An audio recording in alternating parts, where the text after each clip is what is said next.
It says we're live, but we're really not live. It takes a bit for it to load. So, Got it. for the record.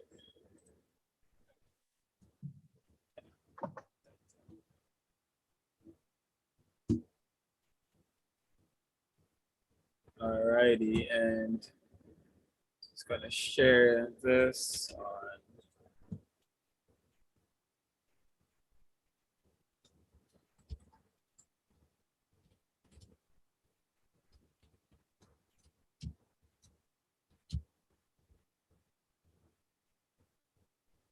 Uh,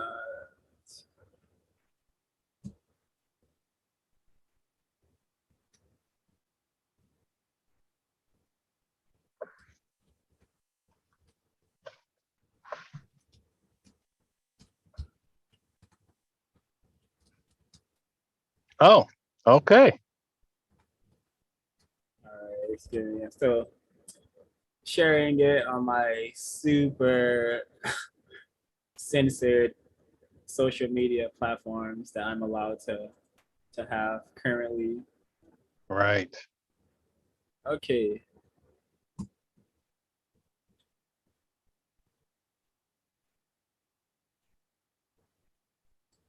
Greetings, everyone. CRWS is here with fellow victim of racism, Rahyel. We were doing a interview, hopefully, to gain some insight on the system of racism, white supremacy, what it is, and how it works. Before we get started, I will be reading just a small portion of this book here called Nyan Saysam. Hope I'm saying that right, by Bawali K. Baruti. And this book just has various quotes or proverbs for all days of the year. And I'm going to read the one from today, December 7th.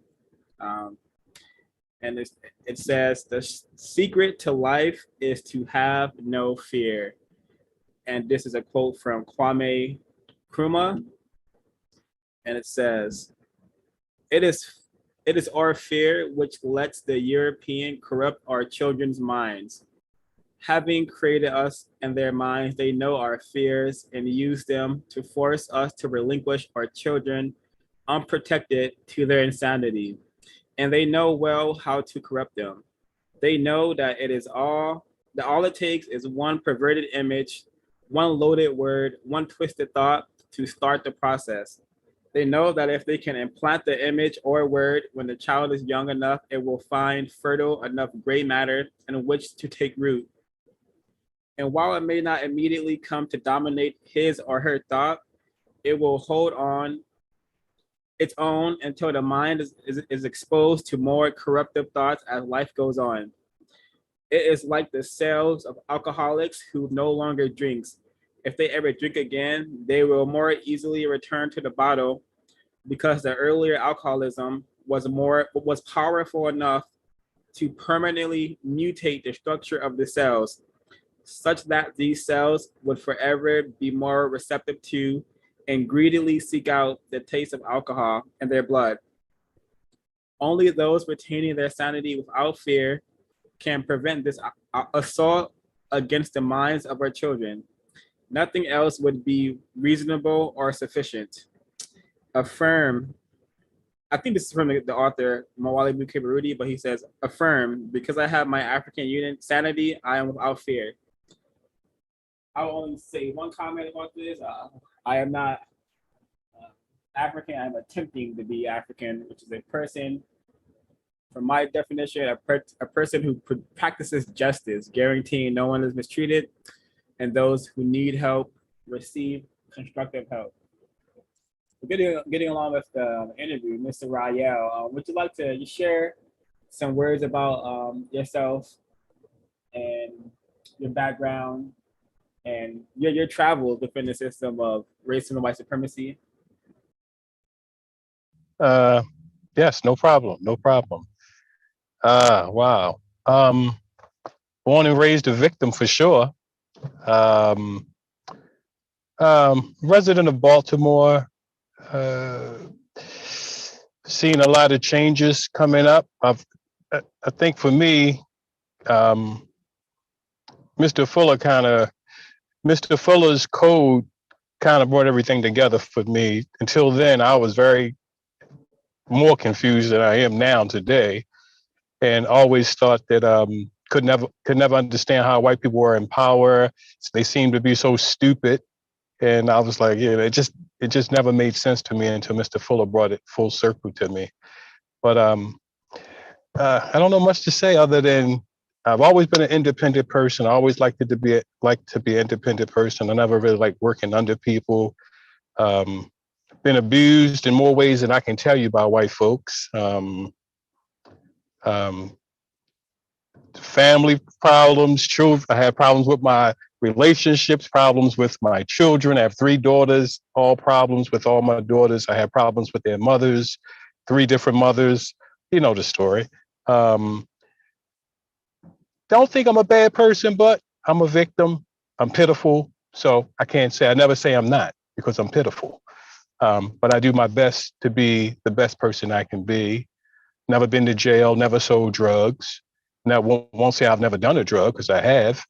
Um, but, the code has kind of directed me and gave me some boundaries and borders to stay within. I don't know if that says everything. If I got any questions, I'll answer, but I don't know what else to say. Understood. And you are classified as a Black male. Well, my grandmother, yes, but my grandmother, we're Cherokee according to my grandmother, but there's no difference as far as I'm concerned. Okay. I'm a And victim. yeah, that's correct. And when did you understand that you were a person classified as non-white, thus making you a victim in the system of white supremacy? Well, I always knew I was classified as non-white, but Mr. Fuller's book just made it clearer to me really what I was. But I never thought I was white. I always understood that I wasn't white. I'm not going to ever say I didn't like being Black, or because there were times I didn't like being Black.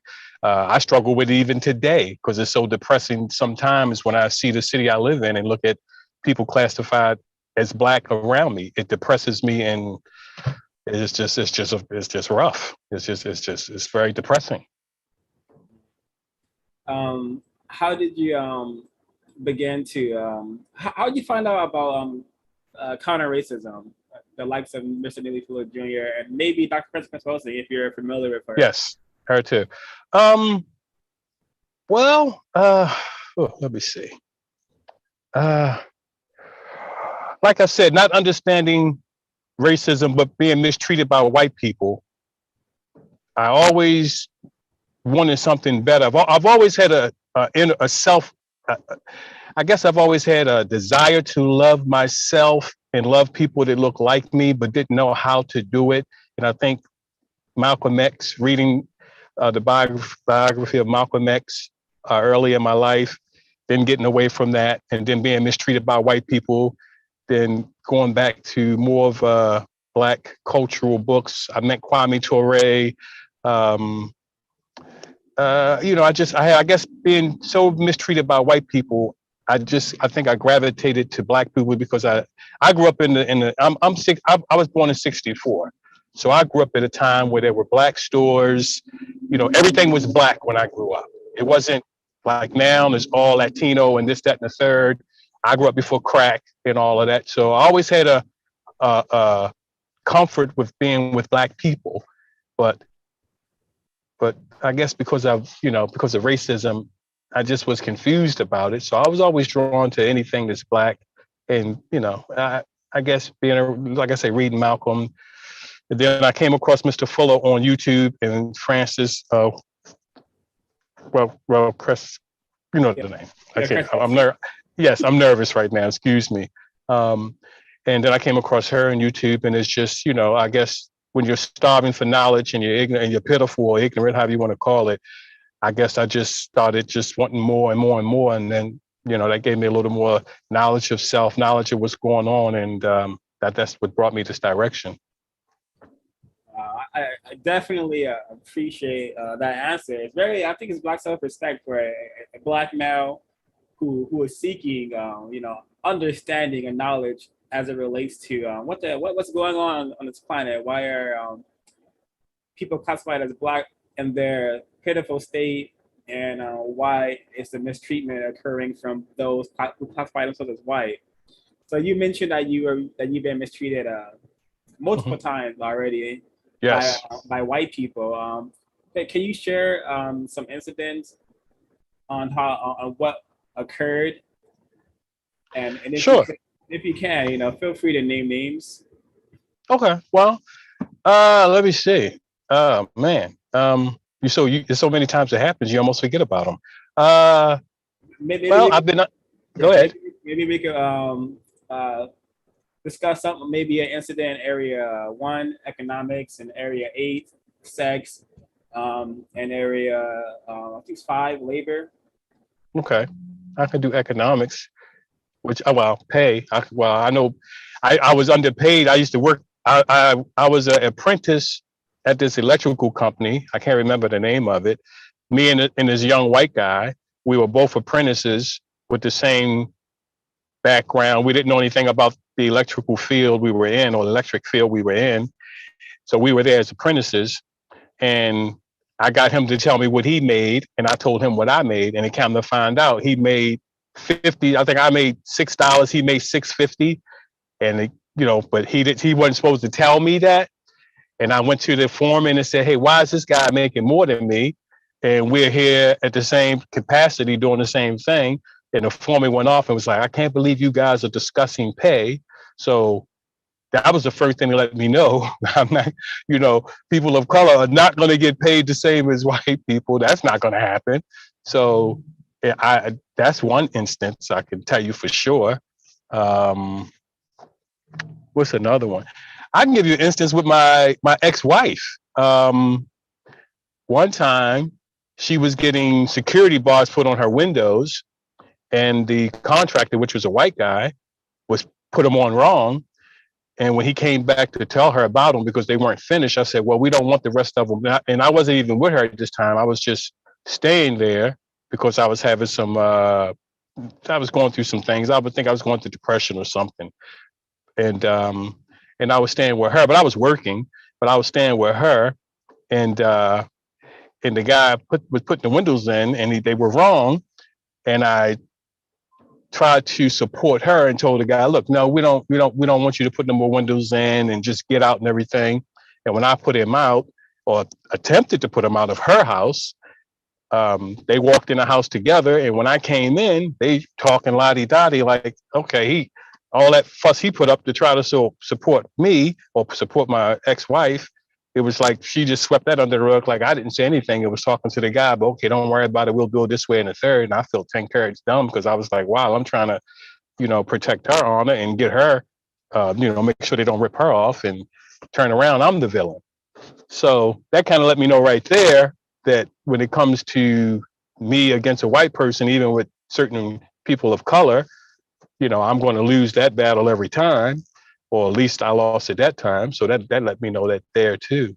But as far as sex, I can't go into too much about sex because I don't know. I just never had that. I never felt comfortable with white women to that degree. I always wanted to talk to white women just to analyze them and see where they were, where their minds were, but never to have sex with them or deal with them that way. But I know they're very codified.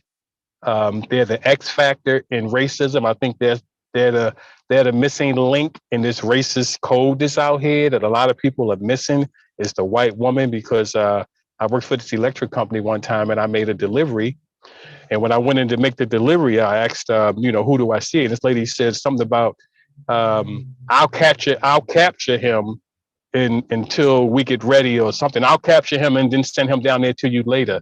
And she used the word capture, and I thought that was, a strange word for her to use. But at the time, I was starting to, I was a little more conscious at the time, and I was like, okay, why did she use that word? And I never try to blow the spot up when white people are, when they think I'm stupid or they think somebody's stupid. I always tell people never blow the spot up. Listen to what they say, study them, and analyze them because if you let them know you understand or they're doing something sneaky, then they stop. because they don't have any respect for us. They think we're extremely stupid. So sometimes they'll say a lot of codified things right around you and think you don't even understand what's going on. So those are a few things to stand out right now. And if anybody understands any of that.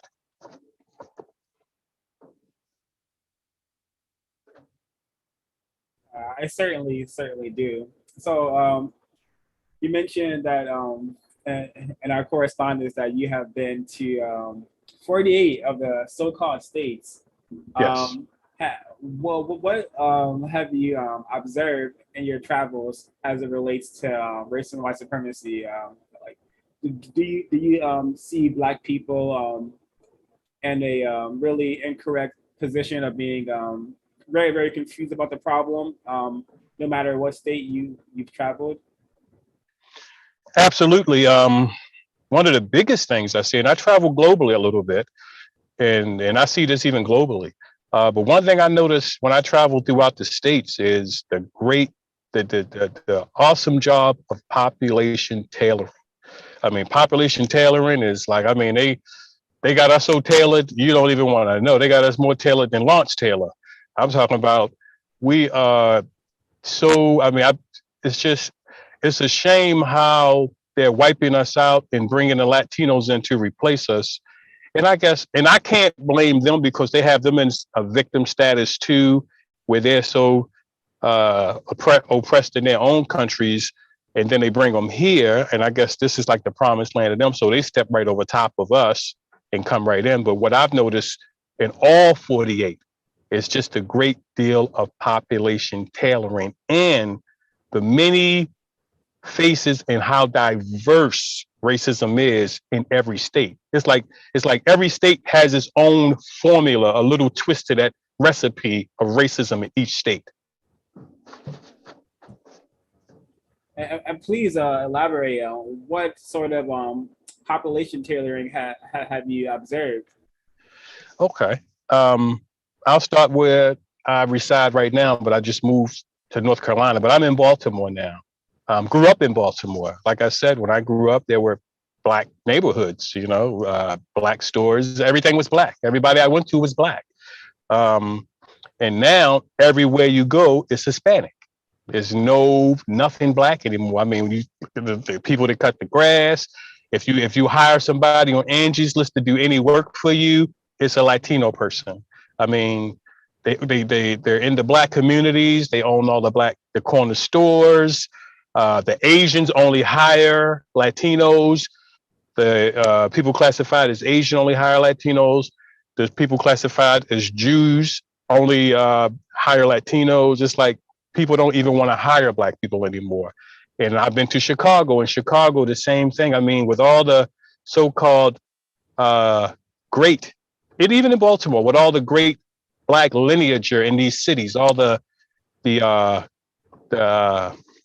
influences of music and art and all these things that we've brought to a lot of these cities and towns, it's like they have no respect for that. They kill us, wipe us out. And I was in Chicago, and it's so bad in Chicago. I mean, it's homeless people, Black homeless people everywhere in Chicago. And then you see a big poster of Bo Diddley and all those guys on the buildings, tall as you can see.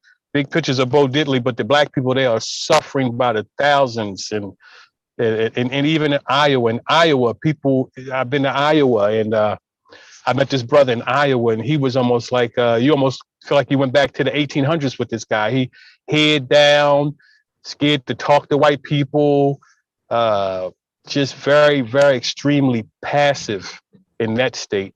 But it's just I don't know. It's almost hard to explain the different variations of how they deal with people in different states. Just like I'm sure where everybody's from, the racism here it's the same, but it's like I say, it has little nuances to it, as far as I can tell. Wow, yeah, that is very expected. I think that's Yes. part of their refining of the system, just keeping people classified as Black at the bottom on the move with the racial Right. dislocation. And yeah, Yes. yeah, that's something I observed as well, growing up in the area of the world known as South Central, yeah, it was mostly so-called Latinos, so-called Mexicans. But as I got older, like the block I dwelled on eventually became mostly people who are not black. The blacks were pushed out or Hmm. killed out, and I think that's yeah. I didn't know it was going on. I didn't even imagine it was going on in the so-called South. That is really telling, really telling. And you mentioned that you've done some work with John Hopkins. Or you've observed some research going on in the medical field. Is that correct? Yes. Yeah. Well, my daughter works with John Hopkins, and my ex-wife used to work for John Hopkins, and John Hopkins is known for research. That's what they butter their bread on, research. Um, and in the 80s or 90s, I'm not quite sure. I would probably say late 80s, early 90s, they had something called Norplant. Norplant was a drug they put in black women, put these stents in their arms, and it would keep them from being pregnant for 5 years. It lasts for 5 years. So that's part of the experimental stuff they did here in Baltimore alone. Um, and I know when I was young, I remember as a child going in to see the nurse, a white nurse, and I guess I don't know what she was doing to me, but I know she pinched my ear real hard and pinched my arm. I didn't scream or do anything. I don't know if she was testing me for pain. I don't know what she was doing. And also, when I took my daughter to get an aptitude test at the school, uh, at a school here in Baltimore, the white person had the nerve to say to me, no, not to me, her mother. Mother told me this actually, that she seems to be intelligent. She seems to be intelligent, like that was almost a problem. So John Hopkins has a long history of experimenting on people, especially black people here. I remember when I came up, my grandparents said, whatever hospital you go to, don't go to John Hopkins. If you go in, you might not come back out. So you can believe being in a city like Baltimore, like here, they talk about Michigan with the water. I had a humidifier at my ex-wife's house, and because I used to, use humidify at night because the air was so dry in the wintertime. And when I opened it up to clean it, if you want to talk about some nasty stuff inside a humidifier, man, it was nasty. And I certainly believe every city in the country where black people populate, I think we're all being slowly poisoned for sure. I would be surprised if we weren't.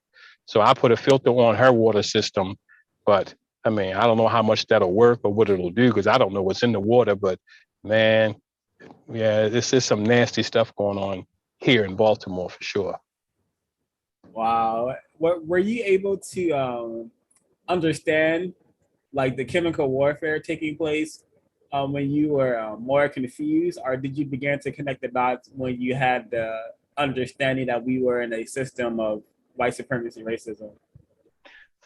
I understood it better when I started coming to the realization that we're in a system of white supremacy racism. Other than that, I was ignorant and probably helping poison myself and probably verbally or just, poisoning others, not selling drugs, but I'm sure I wasn't saying anything constructive to anybody to help anything. So, no, I was completely ignorant, pitiful at the time.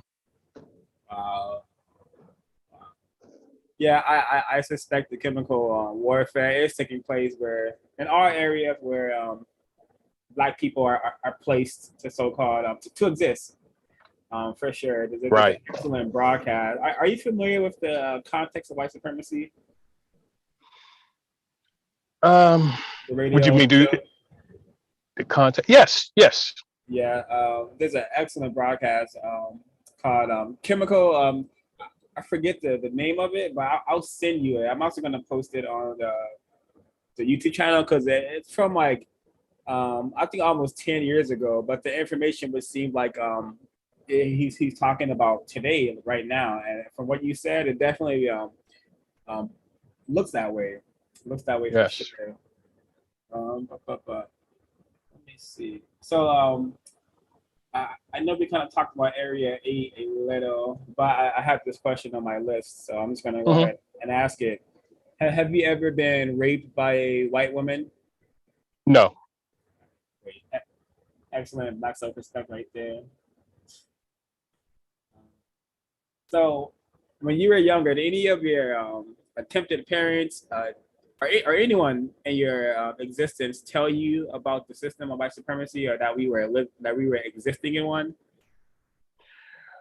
Um, no, it was almost nobody spoke of it really. I mean, nobody really spoke of it. I mean, my mother, one time she told me about my dad working at Bethlehem Steel, which is in Baltimore, and how he's been there for a long time, but he sort of got he was supposed to get a promotion, but a white guy got it, and that's just the way things are, and that's the way it is. And I couldn't accept that because I come up under the system of white supremacy where it's supposed to be fair, but it's not. It's not really fair, but they tell you that. So I never could accept somebody not getting something because of their color. But no, people in my family, other than my grandfather, my grandfather, if I asked him, he would tell me the truth. He would tell me the truth. But as far as the women in my family, they wouldn't say a lot about it. It was like hush hush, and they didn't really want to talk about Mm. And do you think that that's because they were? Why do you think that is? it. Probably because they feel like they couldn't do anything about it. Why go down a road that I'm going to lose probably my life or never have a job and things like that.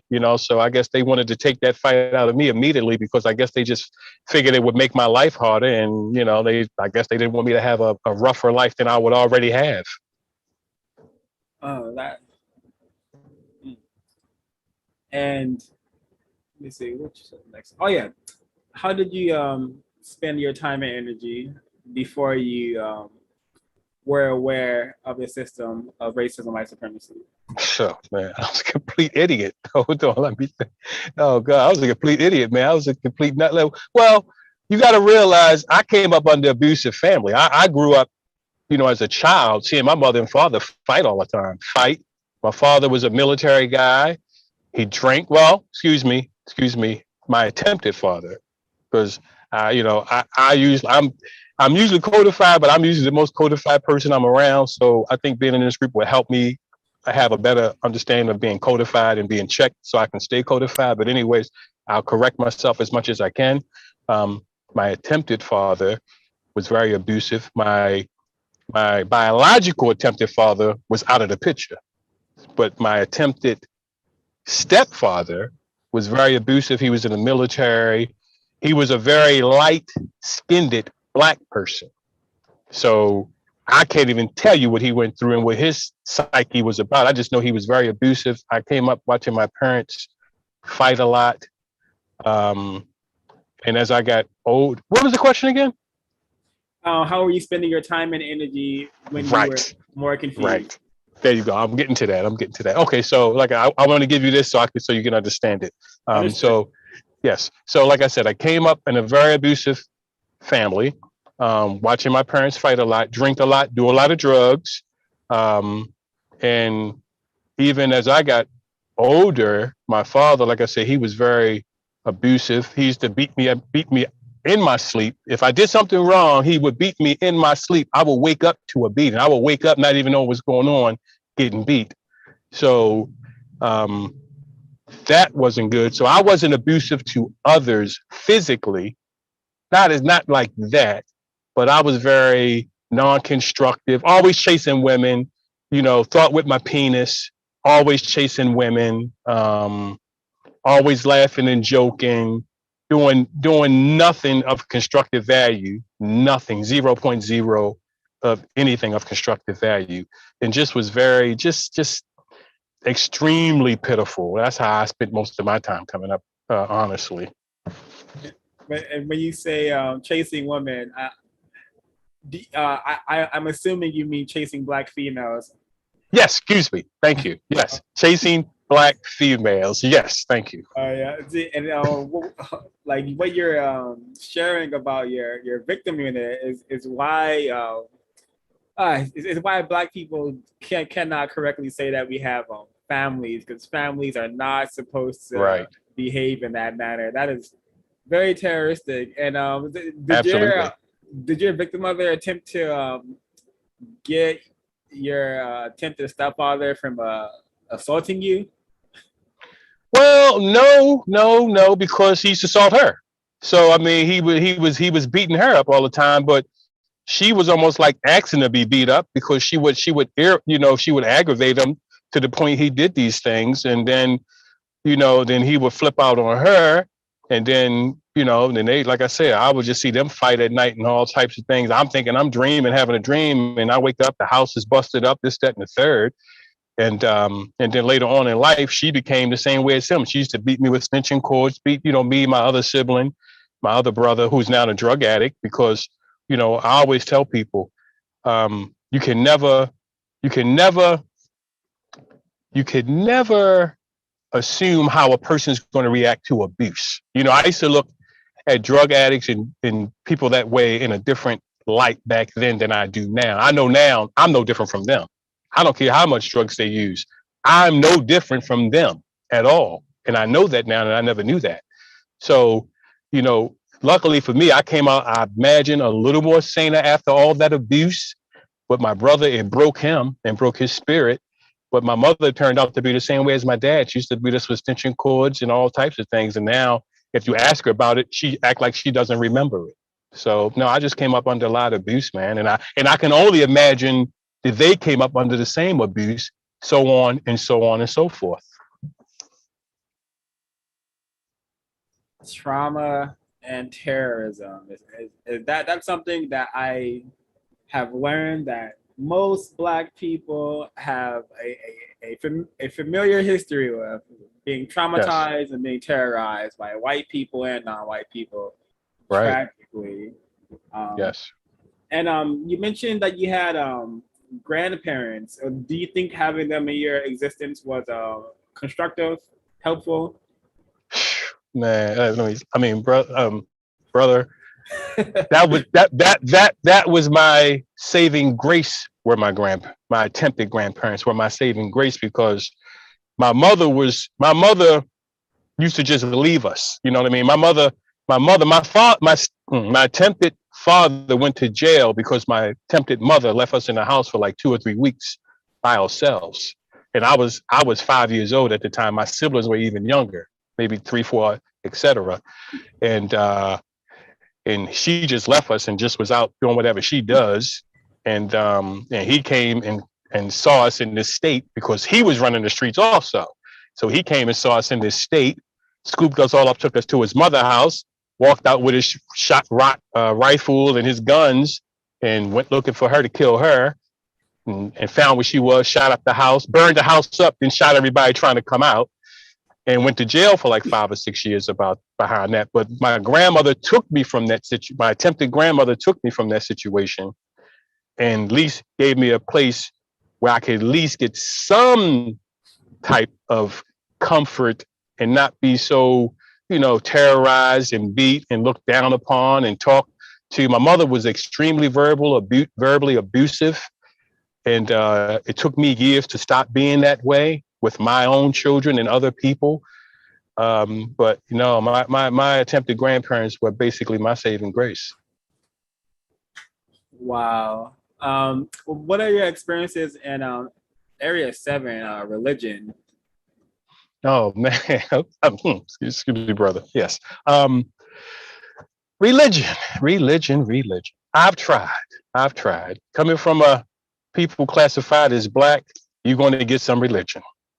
So my family, or my family unit or care unit was not my care unit was not very strong in making us go to church or anything like that.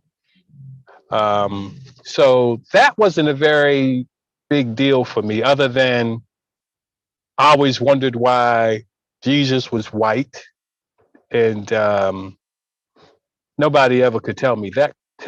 But I always rebelled against things I didn't understand or didn't make sense to me. Even if I couldn't understand why I was rebelling towards it, I always rebelled against things that didn't make sense. So I had a lot of arguments with people over religion, especially family members about religion. And obviously, it turned a lot of people against me. But I never really had too much problem with religion. Attempted, my care unit didn't push religion too hard on me. Understood. And as you were aging and growing up in the system, did you also what kind of mistreatment did you experience from people classified as Black? How are they trained into and that kind of place in your mind any sort of negative thoughts about any more negative thoughts about people classified as Black? Well, let me say this to you. I don't lie, and I'm going to give it to you straight, and that's all I know how to do. So I pray, it is what it is, but I'm going to be honest with you. You know what I mean? And that's all I'm ever going to be. So I won't say this again.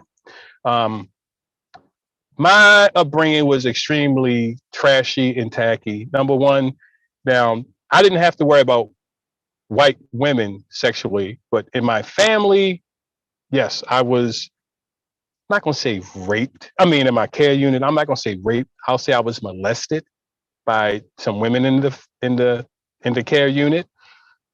Friends, associates of the family. Black females.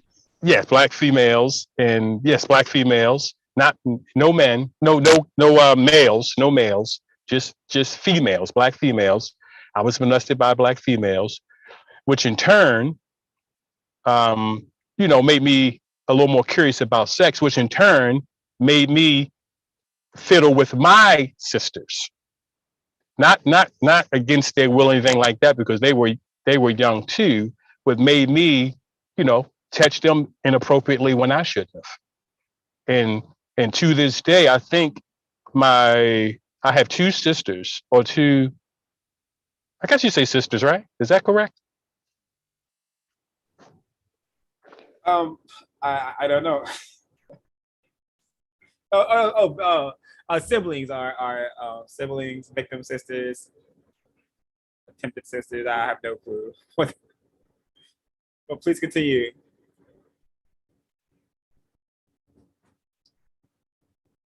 Can I be heard? Can I be heard? Yes, you can be heard. I believe Rahyel muted his mic.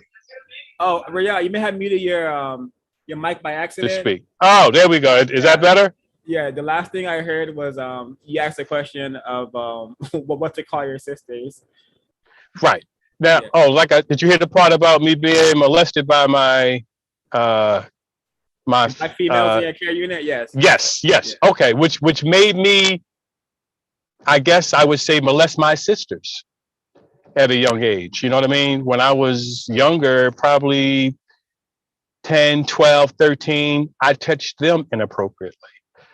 You know what I mean? So that's something that I believe is very tragic, and something that I have to live with to this day, that it's like I almost can't get that out of my head. I mean, I've apologized to them for it. I don't know how well I apologized to one sister. The other sister, I don't think accepts it. So I don't know what to do. I can't go back in time.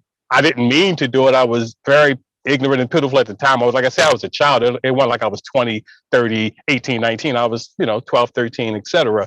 But I still did it nevertheless, because that's a behavior that was being done to me. So those things strain relationships in my family, strange relationships. And I would like to sit down and talk about it, but I notice a lot of people classified as Black really don't like to have constructive conversations. I think a lot of us, or Black people, like to hold on to grudges for whatever reasons. I don't know. So that's what I'll say about that. Wow, I have also observed that, and this is one of the many reasons why I say you don't have to die to go to hell. We are all living in it, and it's called I agree. Racism, white supremacy. I agree. This is totally incorrect. but this is what the system produces. This is what it encourages. I wow. And were you able to pinpoint any more behaviors that you being I'm just gonna say sexually assaulted by the black females in your care, mate, or were there any other behaviors that you think that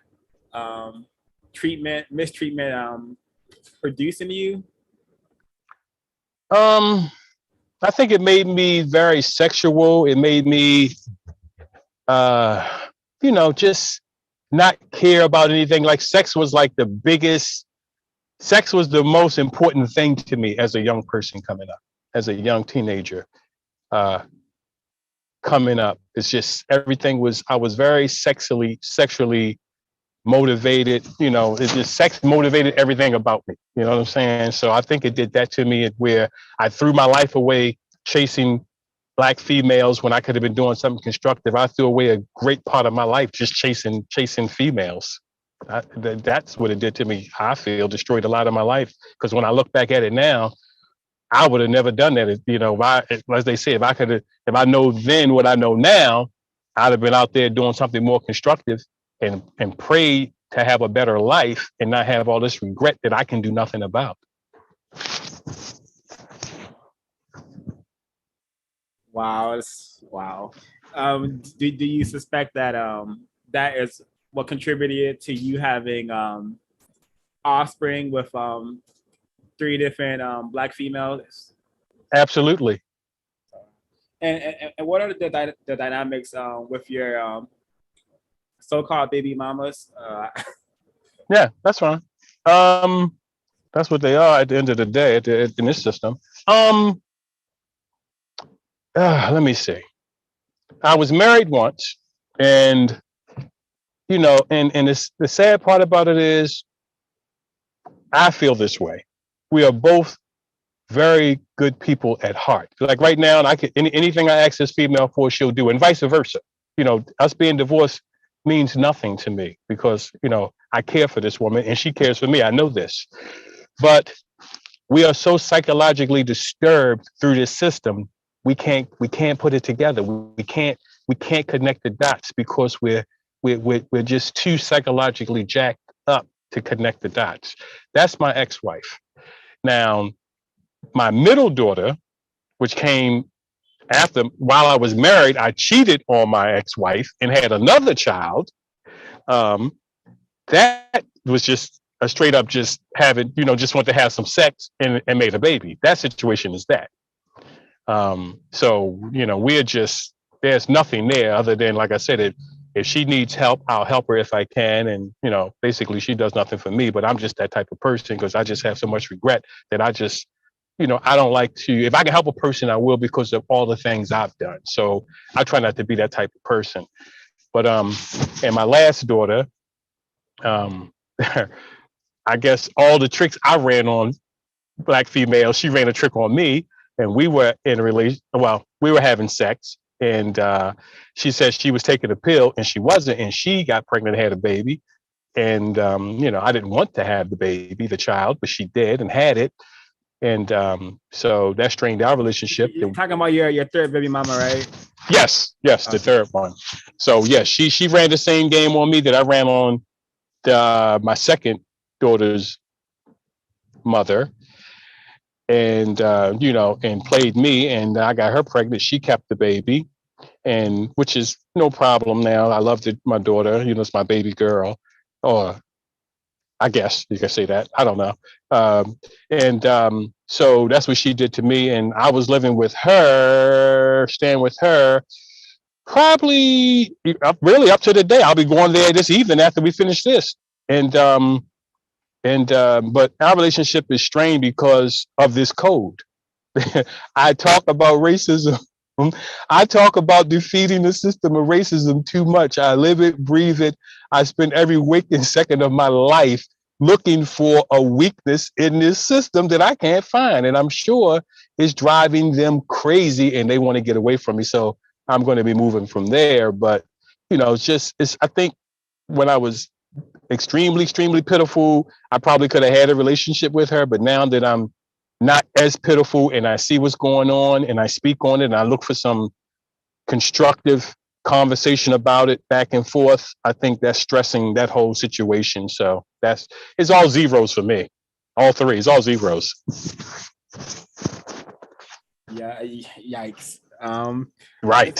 So I am have you been able to get any one of your victim unit interested in like attempting counter racism, or just like getting learning about the concept of counter racism? I could have saved you some words. I saw to say no when you first started it, but no. Wow. And your attempts to do so have only led in them you driving a further wedge between you and your care unit victim offspring. What Mr. Fuller say, the 4Ds or the 3Ds? They distance themselves, they stop talking to you. I forgot the 4Ds, but yes, it just drives a wedge. Yeah, I've had to learn the hard way that the damage has been very great against non-white people, especially Black people. The damage has been so severe that just the truth, discussing the true position, the true situation that we are in, that makes a lot of victims of racism very, very uncomfortable. Very problematic. Yes, very problematic. What about any associates? How were your do you have any associates that that you have any constructive relationships with?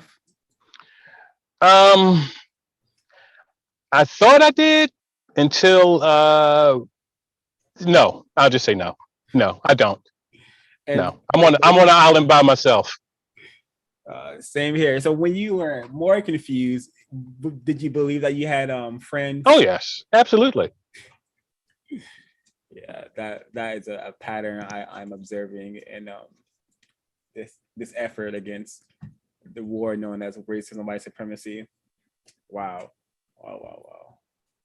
So do you think that if you would have began talking to your offspring about the system of white supremacy when they were like babies, maybe even in the womb, that they were more receptive to the information?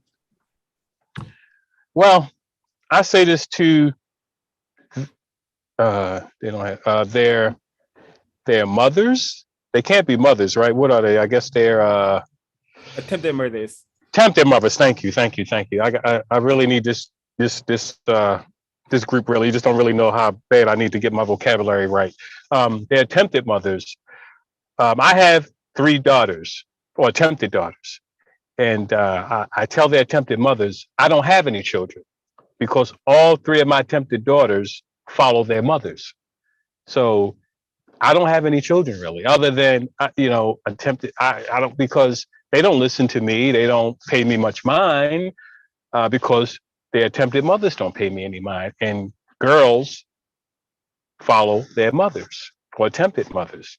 I wasn't blessed enough, even and probably I am blessed and don't realize it, that they don't follow me. Maybe it's a good thing that they don't follow me. I don't know, but they don't follow me. They don't listen to me. I am just a person who works, brings home money, make sure they're as good as I can, and go about your business. That's my dynamic. That's it. It's nothing else.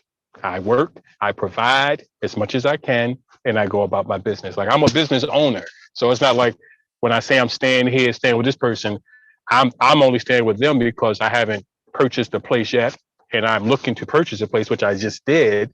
But not staying with them, not working and being a deadbeat like that. Never that. I've never been that.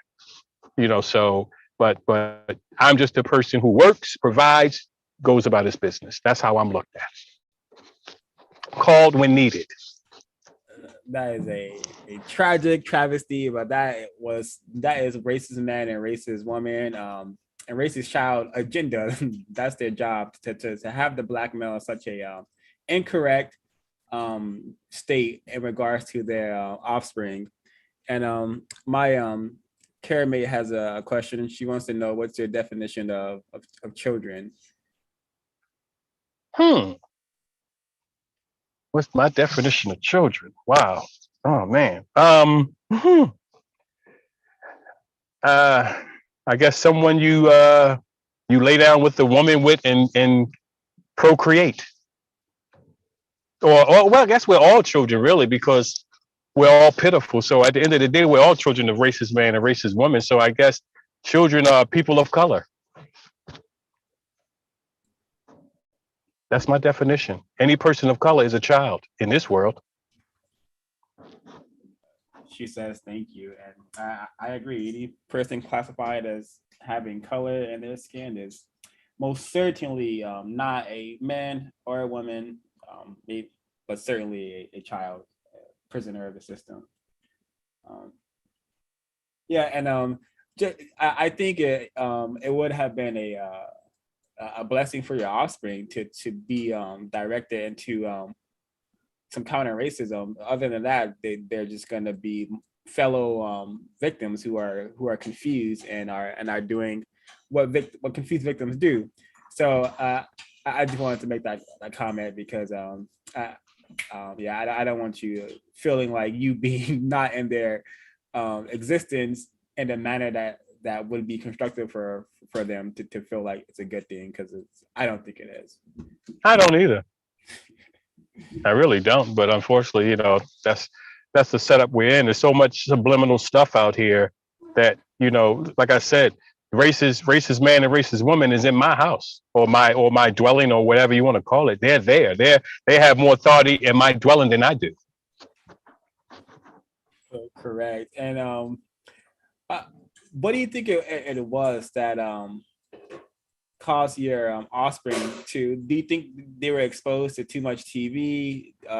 Their victim mother helped racist man and racist woman completely brain trash them to the point where, hey, if it's something serious like solving a race problem, they want nothing to do with it. Well, I feel this way about it. I feel unless that information is brought to you at a very young age by both of your attempted parents, once conflict comes into the picture, you're pretty much done. Once confusion comes in, you're done. So if your attempted father and attempted mother aren't on the same accord, you're leaving the opening for racist man and racist woman, and that's how it's set up. I mean, you got the majority people walking to the left, and you're the only one walking to the right. That's where most children are going to go. Children are like water. They take the path of least resistance. Wow. Very well said. Thank you. What do you do to maintain your mental and physical health? Well, you've been through Yes. A lot, to say the least. Yes, I have. Fortunate for me, I'm a truck driver, so I spend a lot of time on the road by myself. So I'm thinking all the time. I meditate a lot. I know what time it is. I'm as hellish as this place is. As hellish as this place is, I consider myself mildly fortunate because I know people who have a worse hell than me. And I guess that's when people go through a serious trauma, they always say that to make it not so traumatic. But I meditate a lot. Like I said, I had attempted grandparents that gave me a lot of wisdom, a lot of information, showed me a lot of care. And I'm a melanated person, so my spirit is strong and I'm blessed. At the end of the day, I'm melanated, so I'm made to be here. I'm designed to be here. You know what I'm saying? So I tap into all of those things. This universal to me, and that's what gives me strength. Wow. And So I think you covered the mental health, but is there anything that you do to sustain and maintain your physical health? Oh yes, yes, yes, yes. I walk. I do a lot of walking. I do some push-ups every now and again. Um, right now, I am so busy. I have. Like I said, I just bought a couple of acres of land in North Carolina. I got I just bought a farm in North Carolina. I have an RV that I'm setting down on the farm. So I am like so busy. That keeps me physically healthy because I work 24/7 for the most part. I rarely get, like now I'm taking off. I just got finished driving today. I won't go back till Monday. I'm fortunate enough I set my own somewhat schedule of work. Um, but I'm a very busy person when it comes to a lot of things. So I don't really have time for the gym and stuff too much because I'm too busy working. Excellent. I think that's a great example of Black self-respect. How what are some suggestions that you would suggest to younger victims, say victims who are still, say the ages from the womb to 10 or 11? Like, what will you suggest to those victims? And becoming as constructive as you managed to become in your existence. Well, like I said, I was fortunate enough that the universe smiled down on me and kept me around this long and kept me sane enough that I didn't break under the pressure. Everybody's built different. This will affect everybody differently. We're all jacked up in our own way. That's why, a younger me or a different me would have not been so forthcoming. But it doesn't bother me to be forthcoming anymore because I understand the system we in, and I understand this was the road that was designed for me to take by the system. So I understand that. It bothers me to say it, but I can say it.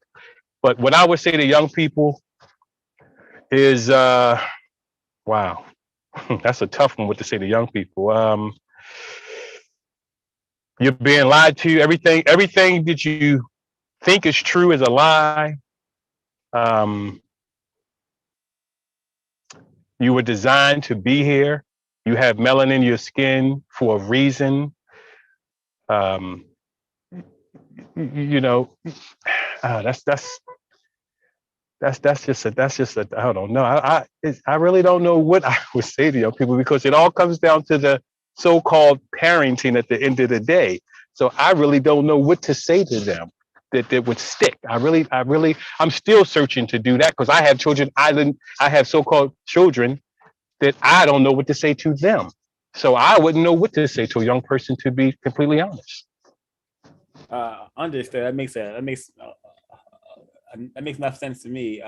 What would you say to attempted parents who don't want their offspring existing non-constructively and running around with the 9 millimeters and the saggy pants and the weaves and Right. extensions? Well, one thing I would say is, first of all, I always try to point people to Mr. Fuller's book. That's the first thing I do because without a code, we're not going to go anywhere without a code. It's just that simple. I don't care. If you don't have a code, you have nothing. So that's the first thing I would tell anybody is get Mr. Fuller's book because that's the ground floor to me. And then you can build on top of that. Yes, truly foundational work. Do you have any other recommended reads, books victims should be reading? I read a lot of books, but this one sticks out to me is Destruction of a Black Civilization by Chancellor Williams. I think that's a very good read. Understood. And if Smoking Damages, Kwaku, if y'all have questions, feel free to ask them. Greetings, Rahyel. This is Kwaku. Greetings. Yes. I do have a couple of questions. Yes. Thank you for joining and spending some time with us. Thank you for having So me. one thing that I noticed was early on when you said how old you were. You said you were born in 65, was it? 4. 64. So that's around the same age as my attempted father. I'm Okay. in my mid-20s. My first question, I guess, is: have you ever suffered from zeroistic thinking? You know, thinking that racism, white supremacy can never be ended. Yes. How did you overcome that, or like, you know, what? Excuse me. I'm not gonna say I have overcome it. I don't think I'll overcome it until I see some progress of it being ended.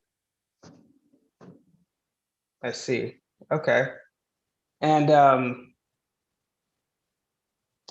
and as far I know you talked a little bit about your relationships.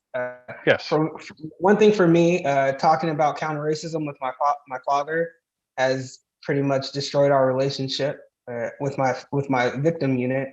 Has the same happened for you as well? Well, let me say this. If something isn't real, I can't call it a relationship. If it's not real, it's not a relationship to start with for me. So I can't say something's been destroyed that has never really existed. So only thing I've done is just back off and not play the. I say enough to keep peace, and I don't say too much to keep peace. Does that answer your question? Yes, it does. Yeah. Those are my questions for now. Okay, Thank you. no problem.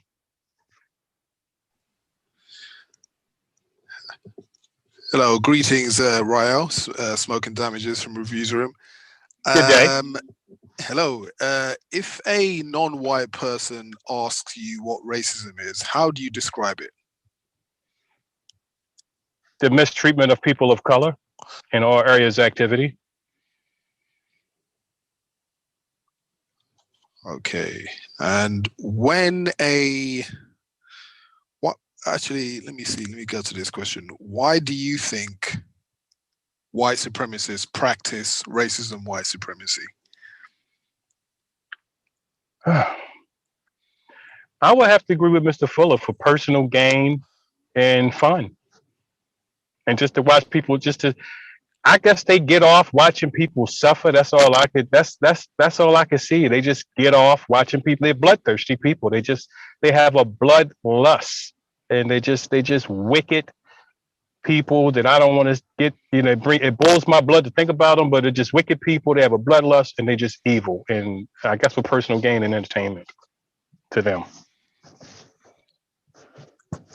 Okay. And when you use the phrase people of color and non-white people, do you use them interchangeably, and do you think they mean the same thing?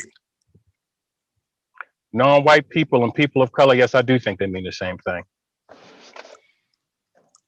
Okay, so why do you use different phrases? Because I'm still working on being codified. Because, like I said, you're the only people I've talked to in a codified manner. Other than talking to this group is only in my head. I don't even get to say these words out of my mouth. So that's why I'm so scrambled and jumbled up. Because in my mind, it's all there. Because, like I said, I'm a truck driver, so I basically just think and talk to myself all day. But I never have a chance to exercise what I learn with actual people. So that's why that's why this group, I don't join a lot of groups. When I came up, I was in, I can't even name how many so-called Black organizations I've been in my life. I can't even count them. You know what I mean? And it's just like, I've seen the hypocrisy in every one of them. And it just made me get away from all of it. And I became a loner until Mr. Fuller's book. And I was still a loner. I had a group in Baltimore for a little while that didn't work out. It was a counter-racist group. And like I said, I don't get to practice this with anybody. It's just like I'm learning Spanish, but I can't speak it because when I speak it to myself. As soon as I get in front of a person to speak Spanish, I lose everything. So you're going to notice with me, you may have to correct me for a while, and I pray that you bear with me and do that. but it's just practice makes perfect, and I need this practice. You know, I completely agree. We're all definitely still learning, and still learning myself. I try and being codified is something that I battle with every single day. To be honest with you, getting my words correct, etc., using the correct terminology or what I consider to be the correct terminology, etc. It's a very, very difficult thing. So if let me see. If a non-white person says that they are not a victim, what's your usual response? I mean, if you're talking to another non-white person about racism, white supremacy, and they say, I'm not a victim, what's your usual response? And I mean, before you answer, I was actually just thinking about that in terms of being codified with other non-white people. Do you usually find it difficult? I find it very difficult to stay on code with other non-white people, as in not arguing, not name calling, etc. Do you usually find that as well? Well, I used to argue a lot. But now, if a non-white person said he's not a victim, I'll just say, okay.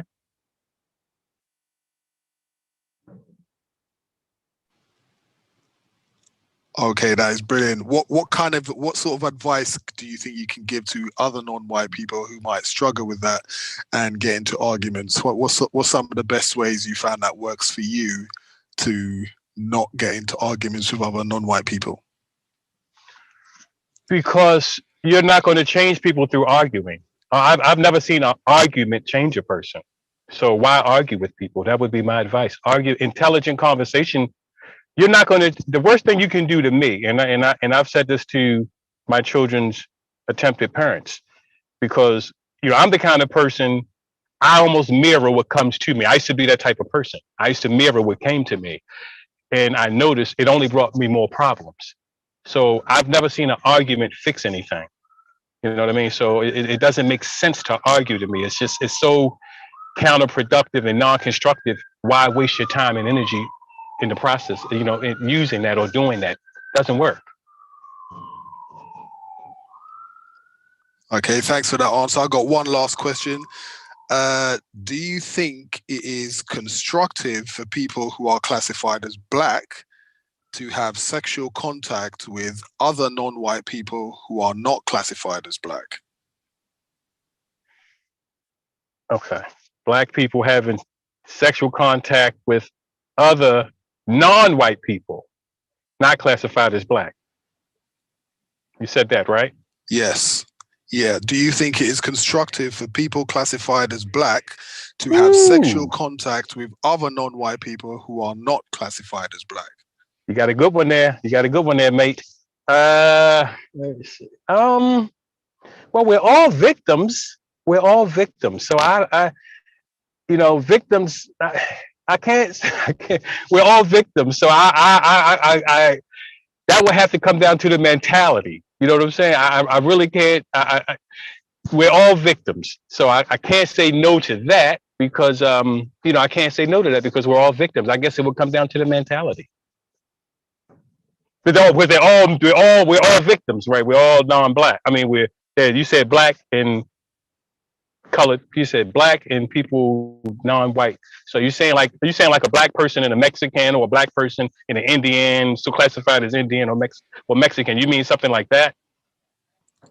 Precisely, yeah. Like someone classified as Black by the white supremacists and someone who's classified as Asian by the white supremacists, etc. Yeah, would that be constructive for people classified as Black, or? No.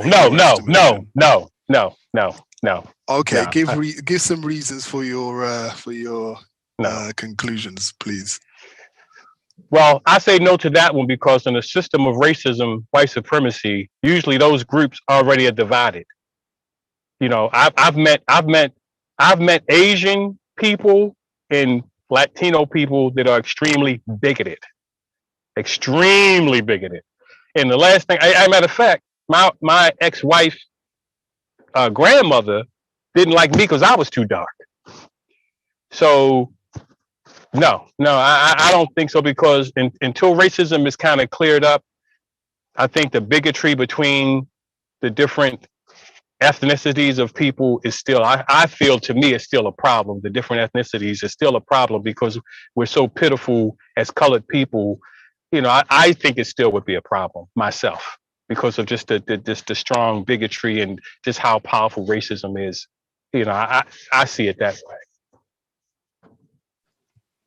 Okay, that was going to be my last question, I guess. Just a quick clear up or clarification. When you say bigotry, are you talking about anti-blackness, like between? Yes. Yes, I'm talking Okay, about the okay. shades, like the shades of black. You know, black comes in different shades. Right. Okay. Thanks. That's my last question. Thanks for answering my questions. Not a problem. I did have some more questions, just a couple. Okay, come on. So I want to know: do you believe racism, white supremacy is to blame for the tragic arrangement on the planet? Absolutely. Perfect. What do you believe is the greatest truth Black people need to realize in order to improve our condition?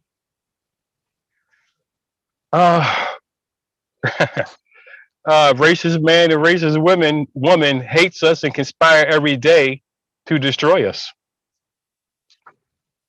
Let's see. Okay, and this one's kind of following the segment when you were talking about the tragic activities that happened as a youth when you were molesting your Yes. sisters. Yes.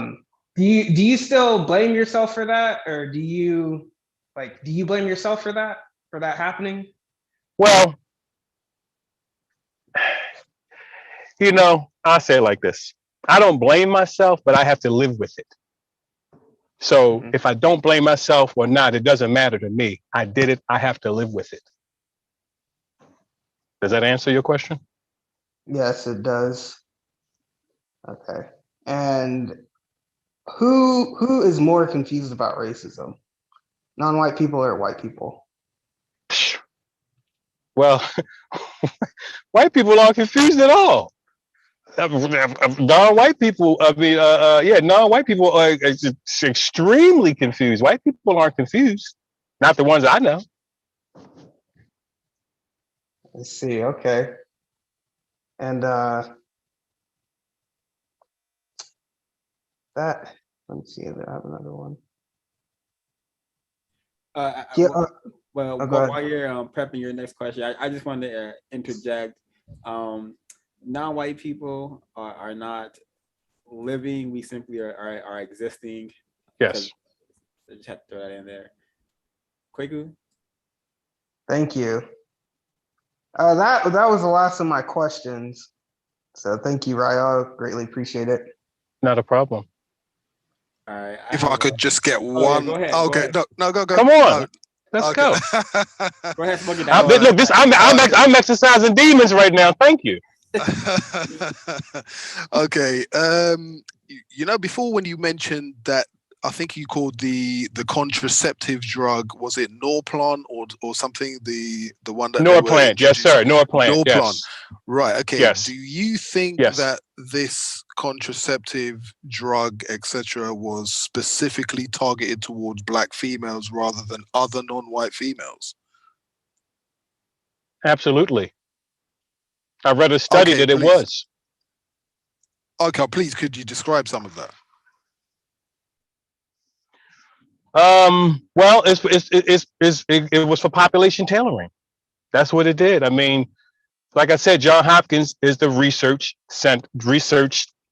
You know, they're the biggest organization when it comes to world research. It's Johns Hopkins. That's what they do, and they've experimented on Black people in the city of Baltimore in more ways than I can tell you. But I know Norplant. It was a document I read years ago that it was specifically targeted for population tailoring. And if you come to this city now, you got more vacant communities. There's nobody here. It's a ghost town. Places, avenues and boulevards where people of color used to walk up and down every day. It's an absolute ghost town right now. So, you know, the proof is in the pudding. Okay, thanks. That was my last question. Kwaku again. I wanted to ask another thing. because you mentioned earlier how you were living in Baltimore before Yes. before the crack Yes. epidemic.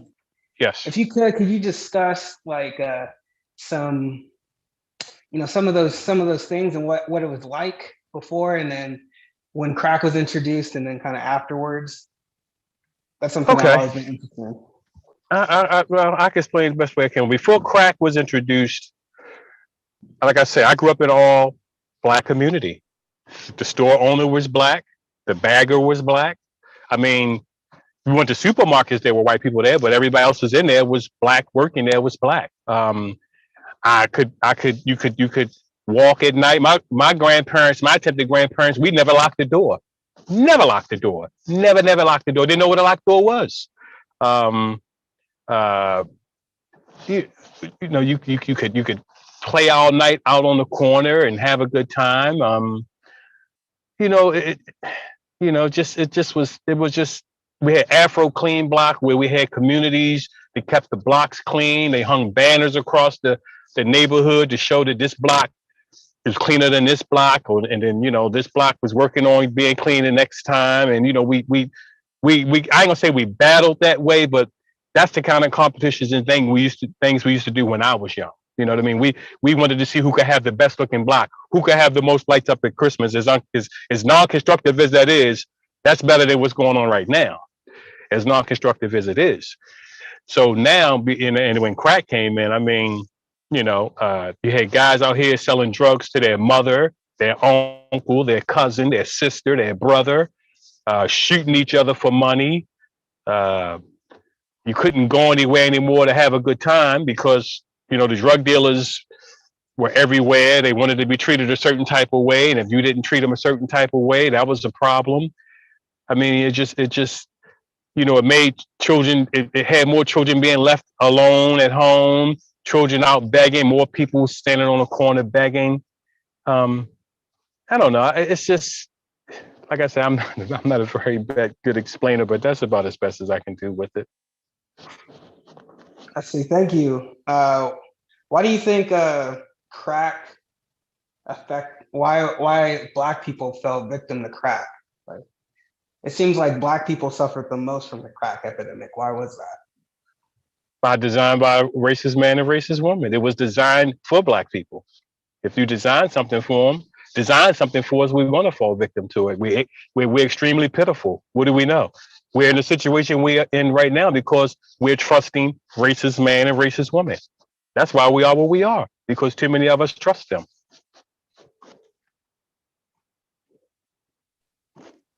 Okay. Thank you. No problem. That should be the last of my questions. Greatly appreciate it, Rahyel. No problem. Wow, thank you thank you for sharing.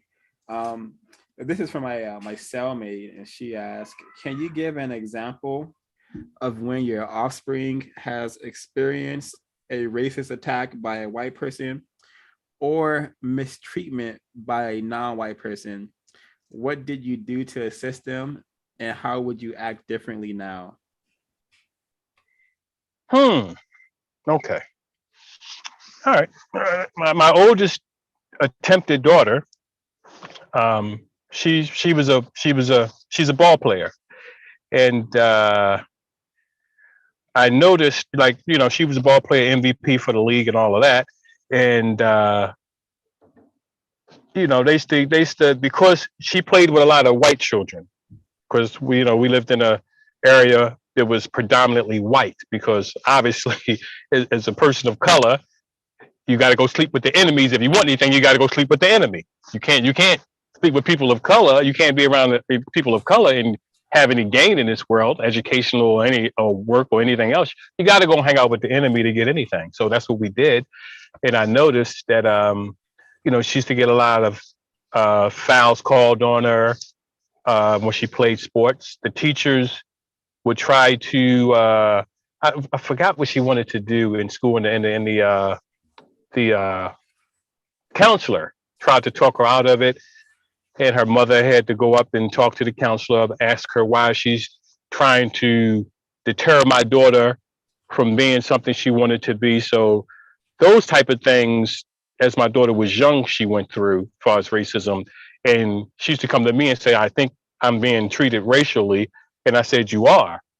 But at the end of the day, this system is so powerful.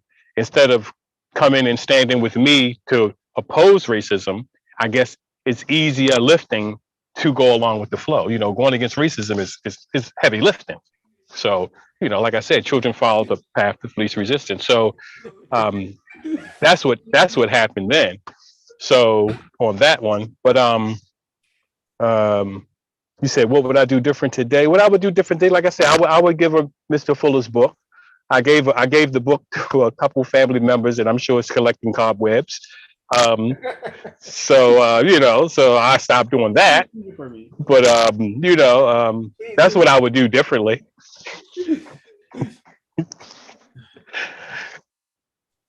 Wow. Geez. Yeah.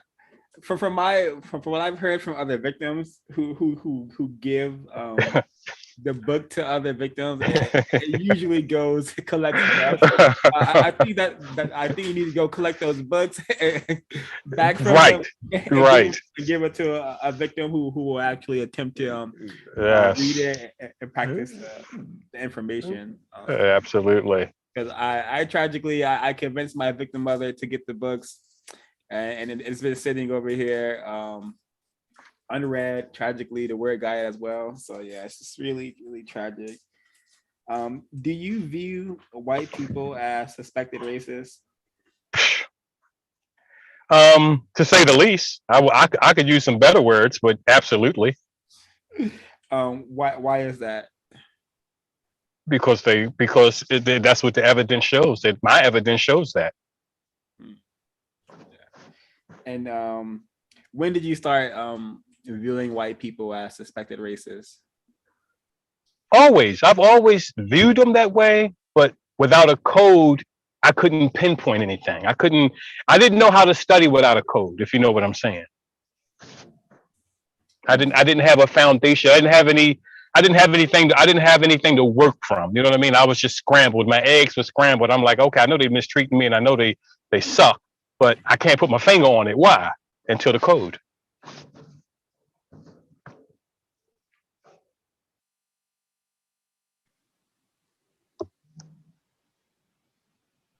Oh, Five, you're muted. Oh, I'm muted? Oh, no, I was talking. I was waiting. I saw Smoky Damages unmute. So I was. Oh, you muted. Oh, okay. You wait for me. Okay. Just something a little more like topical, I guess, or current events. What can recent events such as Carl Rittenhouse and the other school shooting just the other day, the other teenage, Ethan Crumley, teach non-white people about how racism, white supremacy works? Good question. I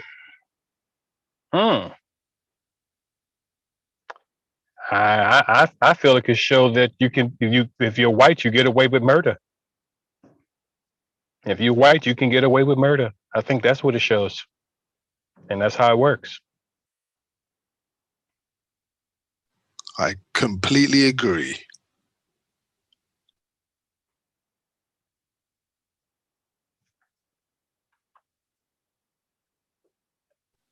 Go 05. That was my. I think that was my last question. Now I said that quite a few times, but no but worries. You keep inspiring. Bring it on, fellas! Bring it on! You keep inspiring me. You keep inspiring me to ask some more stuff. No, but I worries. don't actually have any more questions right now, unless I think of something else. Yeah, if something comes to mind to you, Mr. Damages, or you, Kwaku, please just ask. I'm mute. Yeah. I'm gonna read a question from the chat. This is from Rate This Record, and she wants to know. She says, Rahyel is a truck driver. Please ask him if someone that didn't know he was a part of this group would assume he liked white people based upon his professional attitude. I don't understand that question. That's a question to me? Yeah. Rate the record. I'm gonna read it again. If you don't understand it, I'll see if she'll rephrase it. Okay.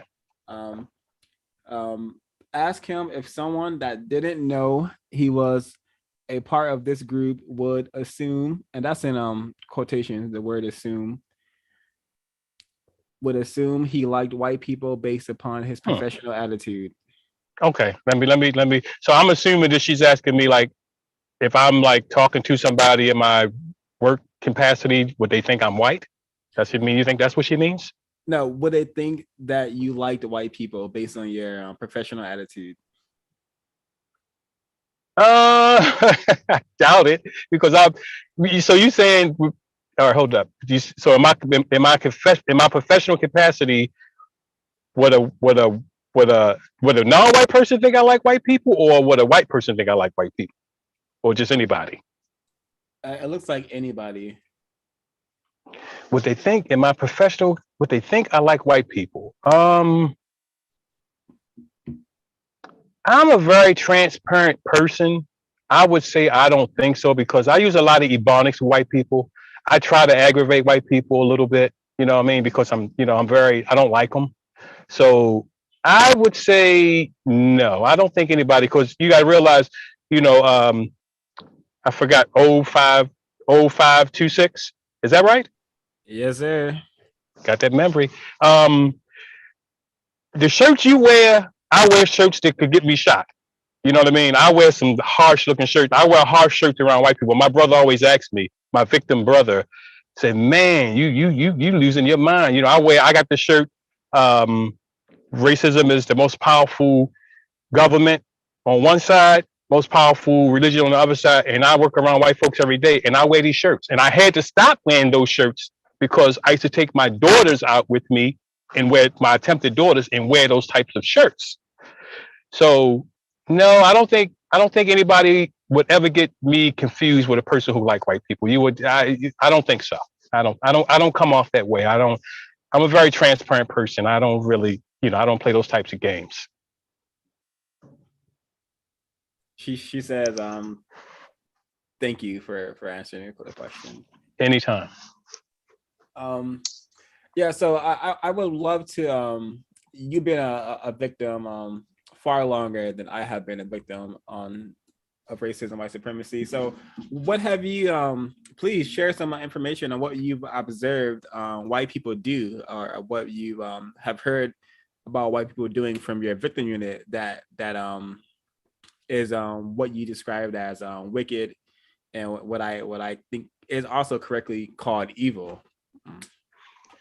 Well, not too much because my victim unit don't really talk to me. I'm the outcast. Like I said, I make money, I pay bills, I'm kicked to the curb. That's my script every day. That's why I said this is exercising the demons to me. I don't get to do this. You know what I mean? I don't get to do this. I don't get to have this conversation. I don't get to release this. Whether, you know, I'm going to be completely honest the rest of my life, no matter what, because this is what I know is the best thing for me. And this is how I'm going to be here. And this is how I'm going to leave here. So, I'm not going to set up and play games. I don't fake the funk. I don't play games with it. You know what I mean? It's not a game. It's nothing to play with. So I don't play with it. And my own children don't really like to deal with me. Like my youngest daughter told me, "Dad, you're too truthful." And I said, one day when you grow up, you're going to see how silly that was you just said, or my attempted daughter. So I'm a loner on an island. I don't have anybody to talk to. I really don't. So again, what have you observed white people doing that makes you call them evil and wicked? And really, go ahead. Would you finish your question? Yeah, I was finished. What have I observed them doing that makes them wicked and evil? Yeah, I'm trying to figure out what I haven't observed them doing to make them wicked and evil. I live in Baltimore. Like I said, I grew up at a time where I lived in Black communities full of Black people. Now I live in Black ghost towns. Everybody's dead. I've been to Detroit. I've been to Cleveland, Gary, Indiana, Baltimore, you name them. And I compare these cities to Hiroshima. You see Hiroshima, you see a picture of Hiroshima after the bombs dropped. You go to any major black city in this country, any, and you put those pictures side by side, I don't think there's much difference to me. So that fuels, and I don't like to use the word hate because it's a strong word, but that fuels my hate for white people. And I know, and it just does, because like I said, I am a people person. I care for myself greatly. So I care for people, especially people who look like me. When I look in the mirror, I'm happy with what I see. And when I see people look like me, it actually brings a smile to my heart and my spirit and my soul. But when I see people strung out on drugs who don't need to be strung out on drugs, who didn't ask for this life, children who are going through what they're going through because the white people put other people through, just the trickle down effect of racism is enough to make me hate white people, racism, the whole nine, just from what I see and what I've seen in my lifetime, the transformation. That's all I need to see. Understood. Thank you. This is another one from my Come on. Go ahead. Well, I'm gonna ask the one for my cellmate, and then you can go ahead. Smoky Damages. She wants to know what can black males and black females do to repair their arrangements with each other. Not just romantic, but like survival units, not just sexual, but survival units, association with each other, the whole nine. Become codified.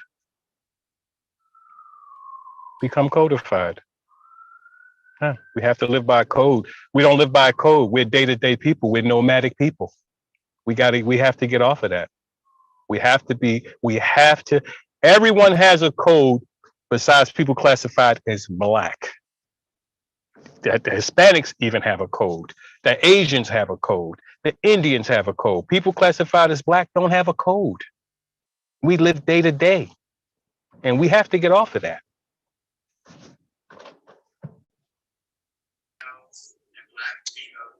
Agreed. I can ask a question. I'm gonna ask a question. Yeah, go ahead. One of the books you highlighted was Destruction of Black Civ. Do you believe it's constructive for Black people to learn about their history? Absolutely. Absolutely. Absolutely. If not, we're gonna repeat it even more.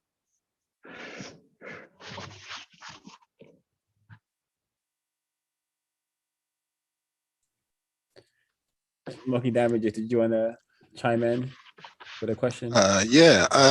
When you said earlier, I can't remember the exact phrase that you said when you were talking about white women are I think you said like the missing link in the problem of replacing the X factor. The X factor. The X factor. That's what you said, isn't it? Right.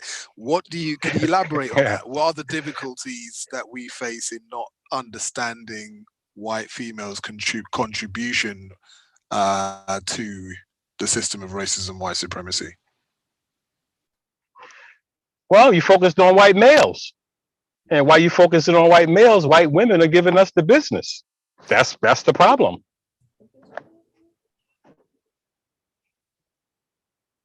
Can you elaborate on that a bit? And like, what do you see, or what have you recognized as the contributions of white females to the system? Well, a lot of times in the educational systems,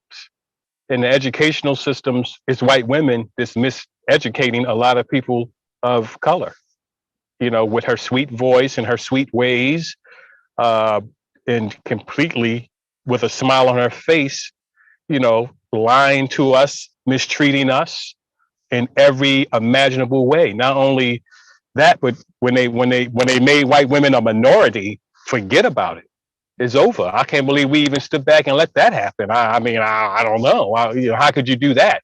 She's a counterpart of the majority. White men are the majority in power. She's a counterpart, but now she's a minority. So her being a minority, after black people or people classified as black picketed, march, got their heads bust down to the white meat, so white women can have a right to vote, a right to do a lot of things they couldn't do. What did they do? Turn right around and stab us in the back like everybody else does. So now that they're a minority, they get the minority contracts, they get the minority jobs, over people of color. And they don't hire people of color when they get these minority contracts. They hire white folks. So in every way she can, they give us the business. They hurt us in every which way they can, from what I see. Okay, so when you hear people classified as white or people classified as black talking about if we get rid of patriarchy, etc., this will, it will help us to destroy the system of racism, white supremacy. What do you have to say about that? Matriarch, patriarch, that's men, right? Patriarch is men.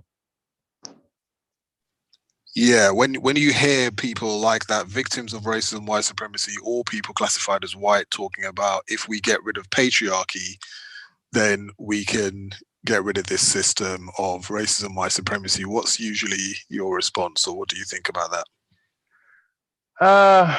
I don't think so. I think the matriarch and the patriarch go hand in hand. If you don't get rid of both of them, I mean, you're just going to have more patriarchs created by more matriarchs. So I think they go hand in hand. I don't think so. I don't think if you get rid of the patriarchs, the system will crumble. I don't think so. I think they all have to go. Anybody that's a racist needs to be eliminated, male or female.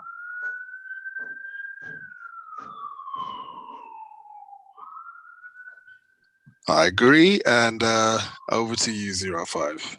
You're not gonna say that's your last question? I'm just messing with you. Go ahead. Don't worry about it. Keep coming. Keep coming. You keep inspiring me some more. You keep inspiring me to ask some more. So. Good. Good. How do you suspect the system of white supremacy is maintained by persons who classify themselves as white? Woo. Well,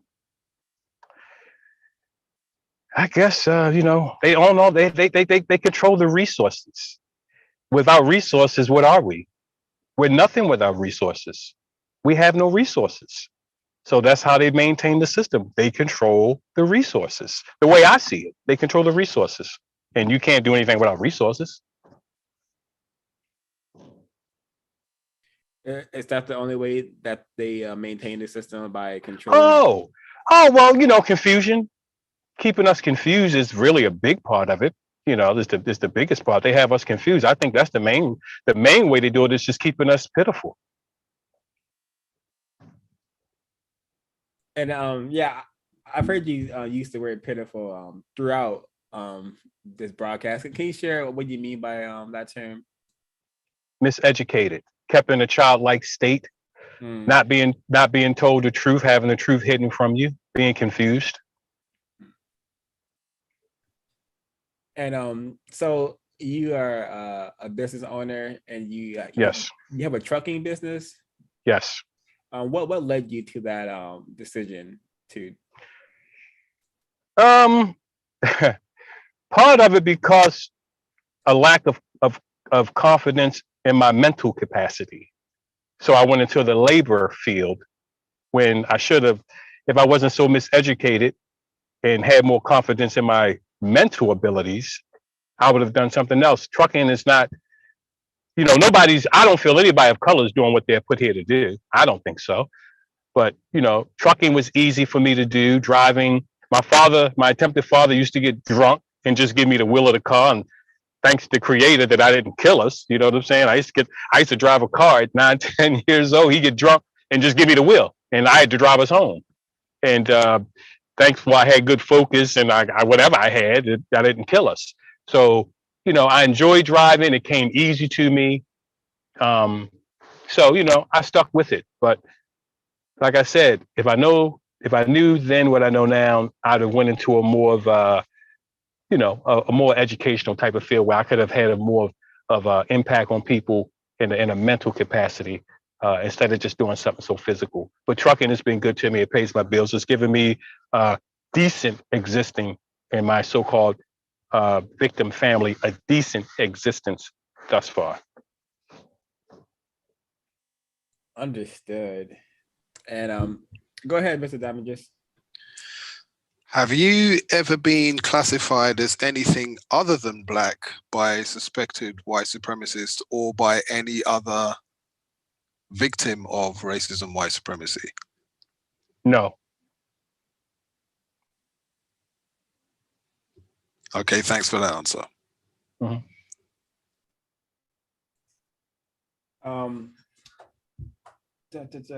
So this is my final question. Let me see if I didn't miss any.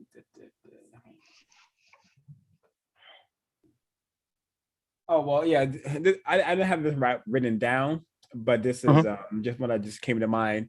Have you attempted to discuss the production of justice instead of the race war with your victim unit? Yes. And how did that go? Basically the same way it goes when I try to discuss racism. It goes the same way because they're hand in hand. I mean, you can word it, I chop it up and try to word it and make it a little more palatable. But at the end of the day, things are going to happen where it's just going to come down to race. It's going to come down to racism. You can talk about justice and try to turn it into justice, but at the end of the day, to me, it's going to come down to race. Eventually, it's going to come down to race. And and my victim unit knows that about me, it's going to come down to race eventually. And so, I'm pretty much just a turned off light. I got nothing. I don't have anything coming with that. Like I said, I have to go to a home now or a dwelling now where I'm just going to be quiet, go in. My daughter, my attempted daughter is my youngest child. Like I said, none of my children really call me or talk to me. But I don't allow it to bother me too. It used to bother me at one time, but I don't allow it to bother me much anymore because it's par for the course. You know what I mean? I know where we are. I know the system we're in. It's par for the course. So I just, just let it go, let it ride, and pray. One day they'll wake up, and I always tell their mothers, at least the two that I've talked with, that I won't be understood until I've passed on. Unfortunately, with people of color, people of color never appreciate people of color until they're dead. That's when we really look at each other and analyze each other once we're gone. While we're here, we don't analyze and study each other, in a proper way. So it's better that I don't do that. It's better that I let it come to me and then feather it instead of taking it to them. That seems to work better for me. Understood. And my final question is, how do you spend your time and energy now that you are less confused about the race war known as racial supremacy? Man, I study this thing. Like I said, I study every day. I watch white people. I study white people like a hawk. They are so codified. Let me I have to appreciate the codification of these people. I have to appreciate the codification of these people. These are the most codified people I've ever dealt with. I mean, to the T, to the letter, cross I's. I mean, dot I's, cross T's. You talking about codification? They had it. And I look for a chink in that metal every single day, and I can't find it. That's what I do with my time. What have you observed as far as the white code? Like, what are some tactics that you have found in the white code? Like, what do white people do that you lead you to believe that they're practicing the code? Good one.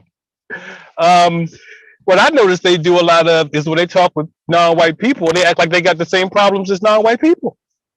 My bills this, my child that, my job this, my pay this. The same problems I have, they act like they have, but they don't. I worked with this white guy one time, and my attempted grandmother told me this a long time ago. And that the elders, when they tell you things, you don't believe them till you become older, a little wiser. And she said, because she used to work for white people, go clean the house. This is my great grandmother, and she used to say, white people don't pay no gas and electric. Black people paying all the gas and electric. And I was like, yeah, sure. And then I worked with this white guy maybe 10, 15 years later, and he had every light on his house because white people aren't like people of color. People of color turn off the lights, turn off the water, don't use too much water. Don't you? White people leave it all on. You don't see white people turning off a light, turning off this, turning off that. When I travel across the country, white people burn all the lights, curtains up, windows up, everything. And I was working with this white guy, and he had every light on. We had his house having a good time, and he had a gas and electric bill, $14. I live with my grandmother. Our gas and electric bill was $200 and some change, and we turn the lights off. We ain't even late. When you go out of the room, you turn the light off. He left every light on in his house, a $14 gas and electric bill. So that showed me right there, they don't live the same life as we do. But when they talk to us and act like they have the same problems as we do, that's very deceptive. Very deceptive. And too many people, too many non-white people believe that crap. And I try to tell them, if a white person isn't telling you how to eliminate racism, if they're not giving you some juicy information about, hey, I'm paying this, go down there and say it this way, and maybe you can get a break, or if they're not telling you anything to break racism up or how to eliminate it, then they're just being deceptive to me. That's the way I see it. They're very deceptive people. They lie to us a lot. Everything they say to us is a lie. Wow, I've also noticed that behavior. I didn't know it was a pattern that we can detect. I'm just gonna share that I have a white property manager, and I told him I'm just gonna I said something along the lines, I'll just stick to my prison cell. And then he says, I'm about to go down to my prison cell too. That's what they do. They act like they're going through the same thing you're going through when it's so far from the truth. Correct. So the C is yes. Is there any more? Because we read a text declassified, the CIA declassified simple sabotage, and I think a lot of the white code is what can be found in that text. You can find it on our victim studies playlist, I believe. But is there any more white code you've been able to detect? Let me see. When they act like they're going through the same thing.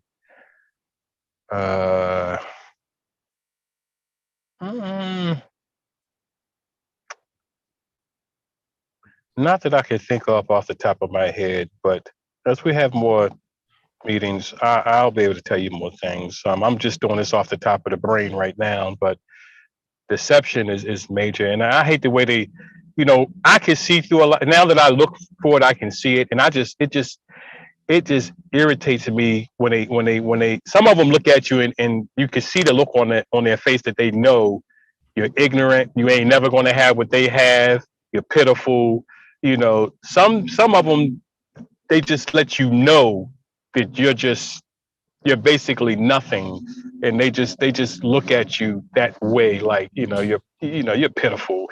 Just go on about your way, or you don't even exist, type of thing. So they bring it so many ways, but off the top, I that's all I can give you right now. No, understood that was really significant information. And I just want to say to the chat, to especially misrate this record. If this is not an exclusive group, this is not something hard to participate in. If you want to participate with CRWS, all you have to do is be willing to read counter-racist material and comment on it and share your thoughts regarding it. So this is an open air initiative. It's open to all victims of racism, white supremacy. So if you want to, chat with me, Kwaku, Smoking Damages, Rahyel, in a codified manner, and sharpen your codified thought, speech, and behavior, please just, I'm gonna put the email in the chat, and I'm also gonna say it for the folks who will find the broadcast later, but it's counteringrws@gmail.com, and I will gladly and appreciate the folks joining, for sure. Not joining, participating, because right, exactly. Gonna Yeah, I don't have any more questions. I thought this was very, very epic use of my time. Thank you again, Rahyel, for sharing your time and energy with us. Let me just go through let me just make sure I don't have any more questions on my list. But,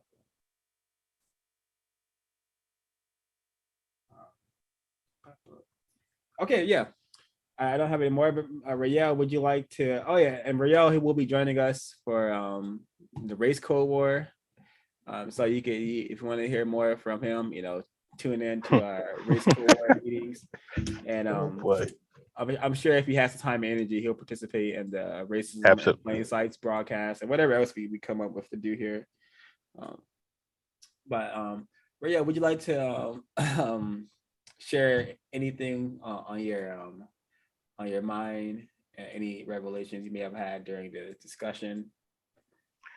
Well, um, well, first and foremost, I want to say I appreciate everyone in the group, everyone in the chat, um, everyone, and I mean the sisters, the brothers, everyone, and and we have to understand in this system the chances and the risks we take and what we're doing.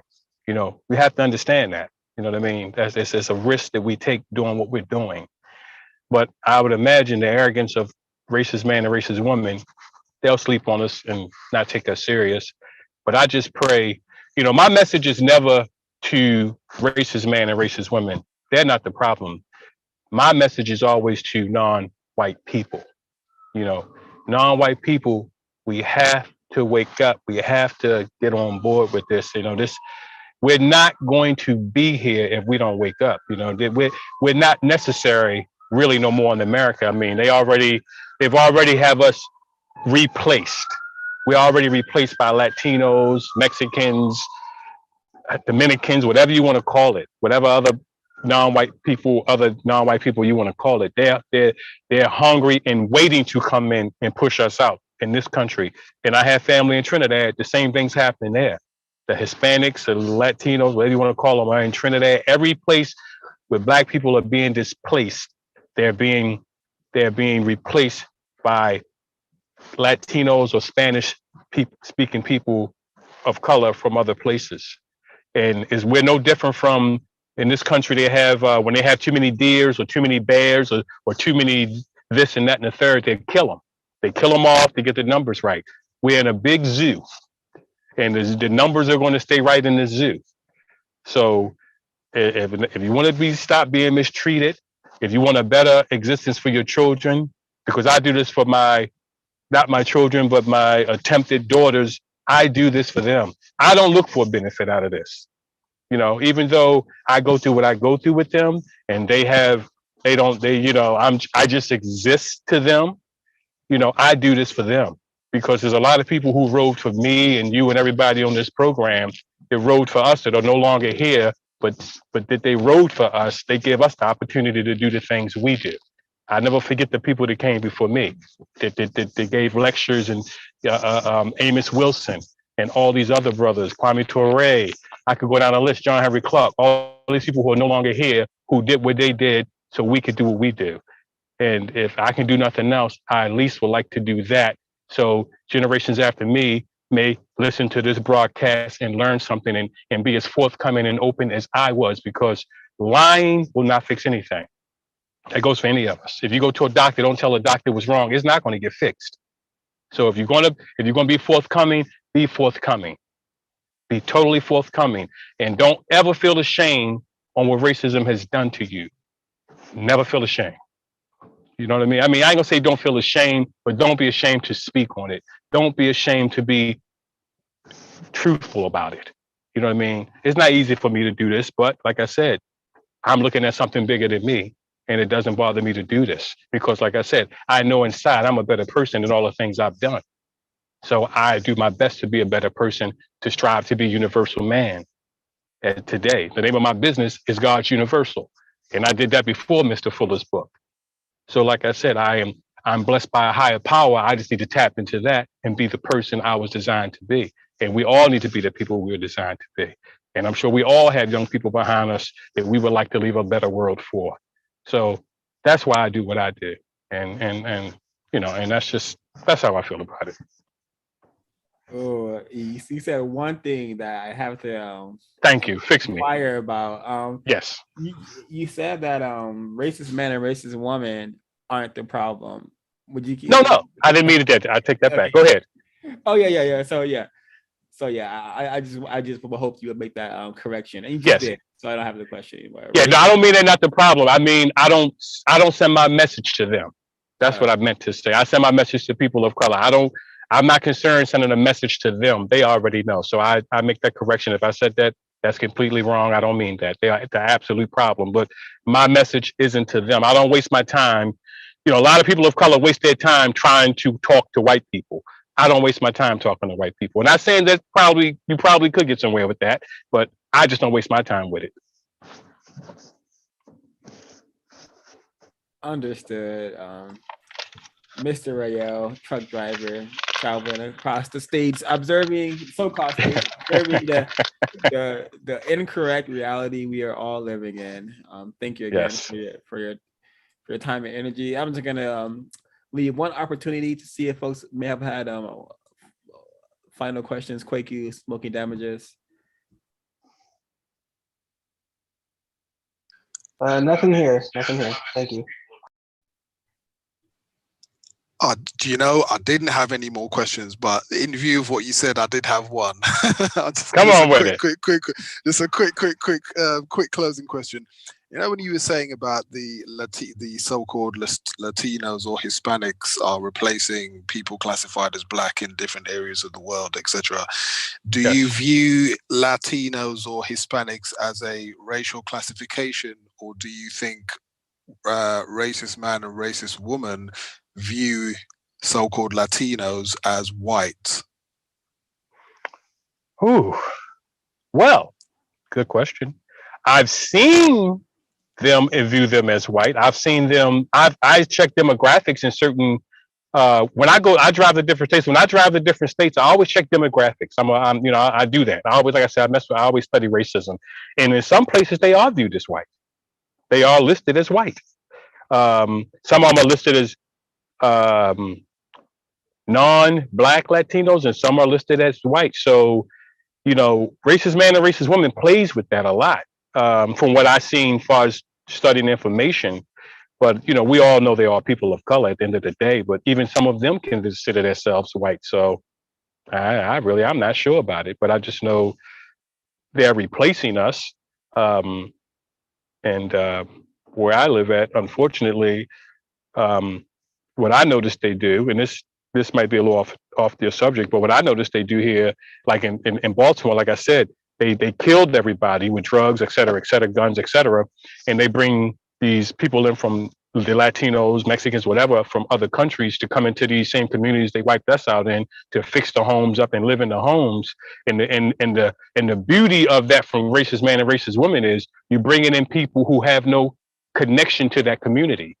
So when they come in and push you out, when they come here and see us in the state we are in now, they're like, well, these people ain't nothing but drug addicts and thieves and murderers. I mean, hey, we need to get rid of them. I can see why white people want to get rid of them, because they've never seen us in the 60s and 70s when we had thriving communities. So I speak a little Spanish, and when I talk to them, I say that to them. I let them know these neighborhoods weren't always this way.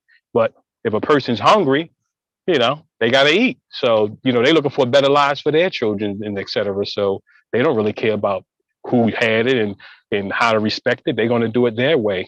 So, but I do think some white people consider them white.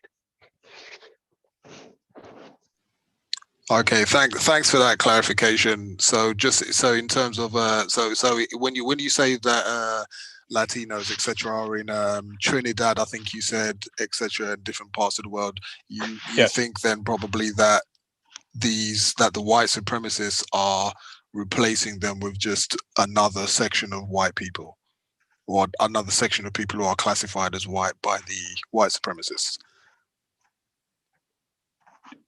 Hold up. Say that again. I mean, when you say that the Latinos are replacing a lot of the black people, like in different Yes. parts of the world, and you said Trinidad, I think you said one of the, Yes. the places. Yeah, you think that the white supremacists are replacing them with basically just another section of people who are classified as white? So you saying is the white people can replacing the black people in Trinidad with another group of people classified as white? Yeah, that's what I was trying to understand what you mean when you No, said no, that. they don't. 'Cause No, no, no, no. okay, because in They don't terms of when classify them you, as white. oh, okay, because you know when you said with Latinos, there are some black Latinos and there are some Yes. Latinos that are classified as white. Yeah, so who Yes. are the Latinos that are replacing these black people? Are they Latinos that are classified as white by the white supremacists, or ones that are classified as black by the white supremacists? Well, like I said, when I go to some places and I check the demographics, in some states they are classified as white. In some states they're classified as Latino. In some states they're classified as other. Um, so it depends on where you go and where you go, how they classify them. Like I say, white supremacy is not is very confusing. It doesn't nail it down so you can say, oh, okay, they're classifying all Latinos as white. No, they don't classify them all as white, but they do allow some of them to be classified as white. I don't know if they treat them as white, but I know they classify some as white. And if you ever get a chance, like I say, you sound like you're from England or another country. So if people here, if you want to look at other states and look at the demographics in other places, other states, you'll see how the Latinos are classified differently depending on which state you're in. So in Trinidad, I don't think they would classify them as white. I think they just, as Richard Pryor said, they got some new niggas. You know, they just getting rid of the people that the old guard or the old slaves or whatever we are. They getting rid of us. They don't have to give us anything, no reparations, no nothing. We've been used, abused. Now get rid of us and bring some new people in who aren't going to complain, aren't going to picket, aren't going to cry, going to be happy with what you give them. And we get rid of these old people that we've abused and they want something, they want reparations. We get rid of them and bring some people in who appreciate this new system of slavery, this refined system of slavery. I think that's more like what they're doing. Yeah, thanks for that classification, and I do agree with you. Like I think Neely Fuller Jr. calls it racial classification confusion. So yeah, Right. I agree. I can't wait to get some sound bites because you just said a lot of things that I wish I had sound bites to uh amplify the message because wow. With that being said, can you please share some words on why people classified as black have no friends? Well, from my standpoint, funny, I was just saying that to my ex-wife today, because I have to move my vehicles down south. I'm moving everything from Baltimore down south, and I was like, wow, I don't have anybody to. I have 3 vehicles to transport down. I was like, I don't have anybody that could help me transport these vehicles. And the reason I don't have any friends is because everybody's dead. Drugs, drugs have killed everybody. I mean, you know, everybody's wiped out between crack, police shootings, us killing each other, and just all the confusion and the ignorance. Is nobody left, and then nobody trusts anybody anymore. Nobody wants to talk to anybody anymore. Um, you know, it's you know, white people have a way of keeping you in a state of scarcity. You know, there's more than enough of world for everybody. There's way more in the world for everybody. It's more than we would ever need. With all the people here, everybody can be millionaires, have a home. It's more than enough, and we still have empty land all over the place. But white people have a way of keeping us in a state of scarcity with the horror movies, with the shortages of this, with there's too many people here, and I travel all over, so I see the space everywhere. So, you know, and then that crab in the barrel thing, and the Jim Crow, the Willie Lynch. You know, we've been trained not to trust one another. So, you know, I guess that's why, you know, that's part of why we don't have any friends. Just the psychological brain F they put on us. It just makes you, you rather not deal with anybody because you don't trust anybody anymore. You don't, you just don't know who to trust. You don't want to lose the little bit you have. You don't want to tell somebody if you have a deal or see a deal, you don't want to even tell somebody else about the deal because you think you're going to lose something. And I think it just comes from that Willie Lynch mentality.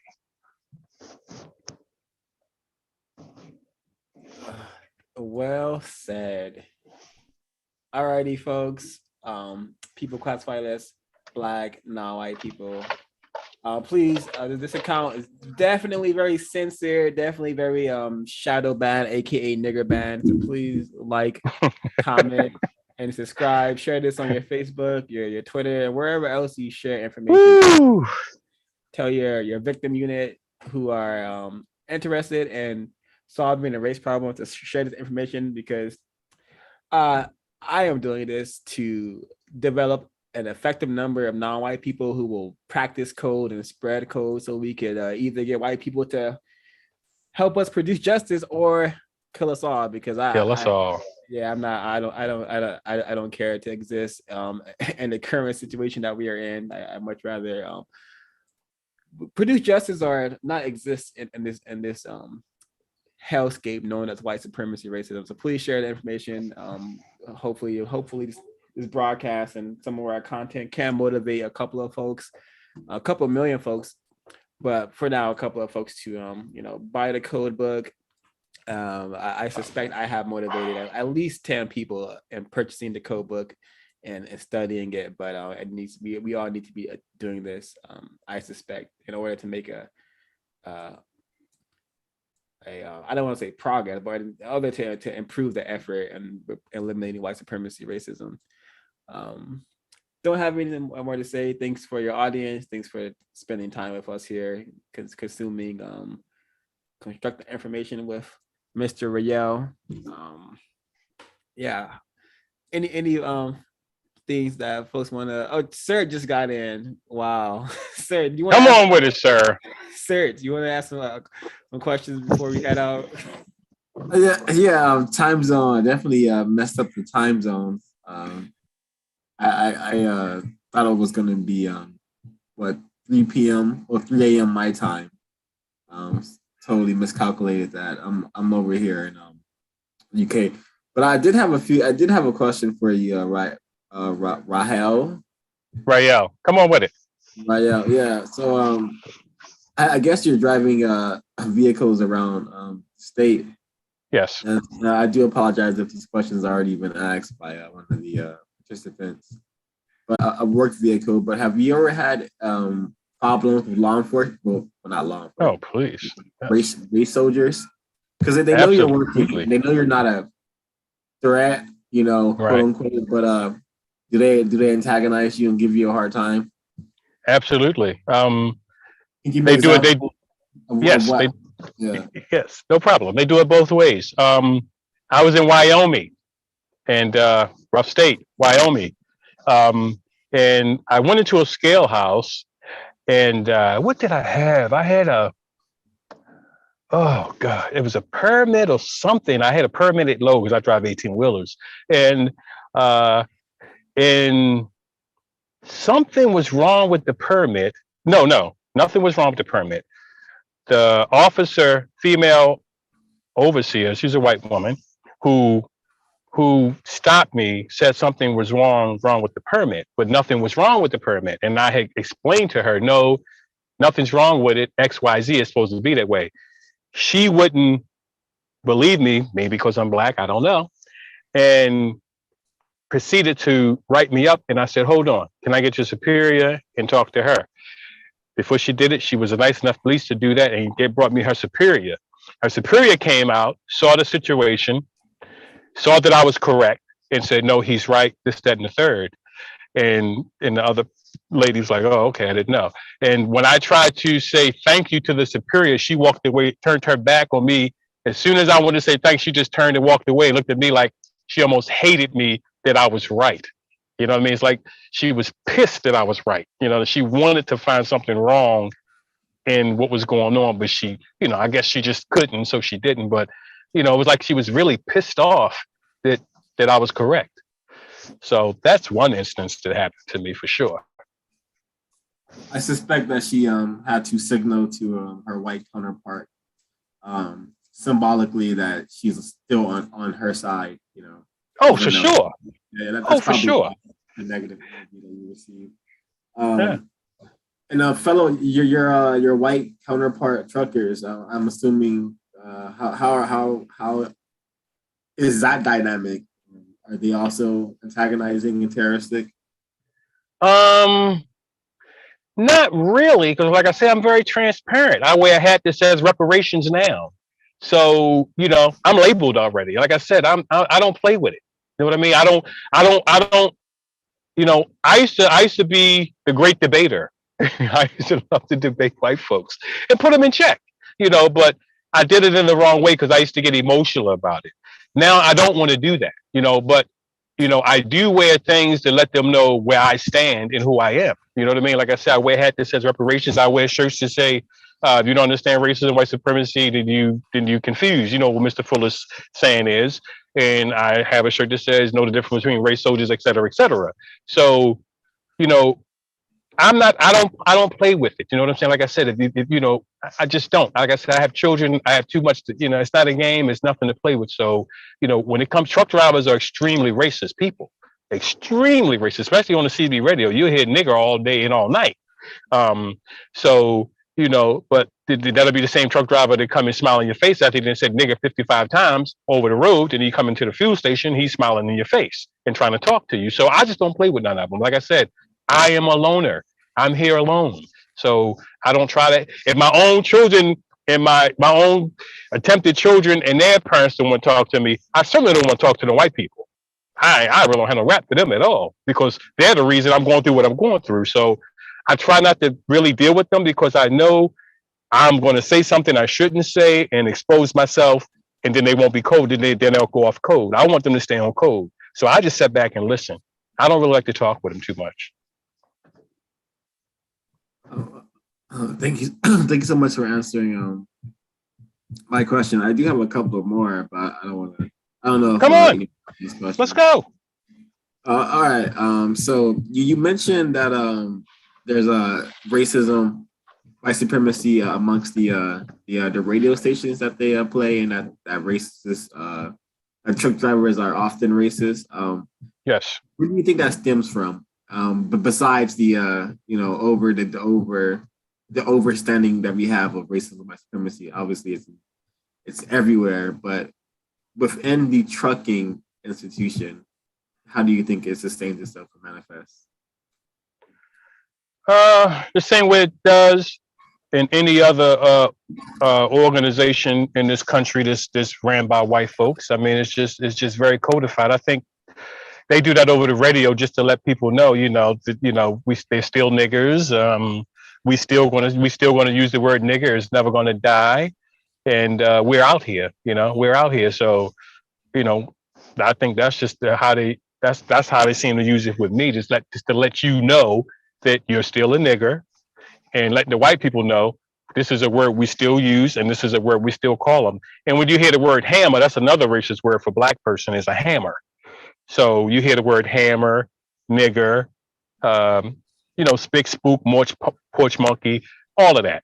So, they just wanna let you know that they're still around, they're still here. And nothing's really changed. I think that's what they want to send to people of color, that nothing's really changed.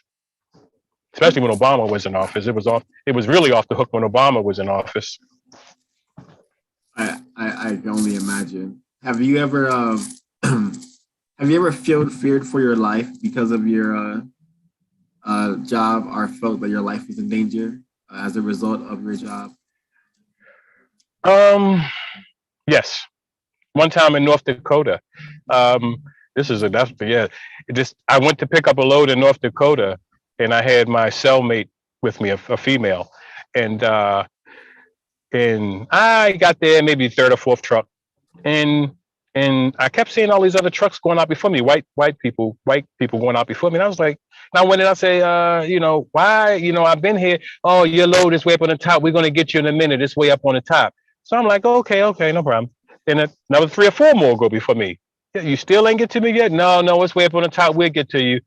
Turns out I was the last driver out of there. I probably sit there for about 6, 7 hours to be loaded.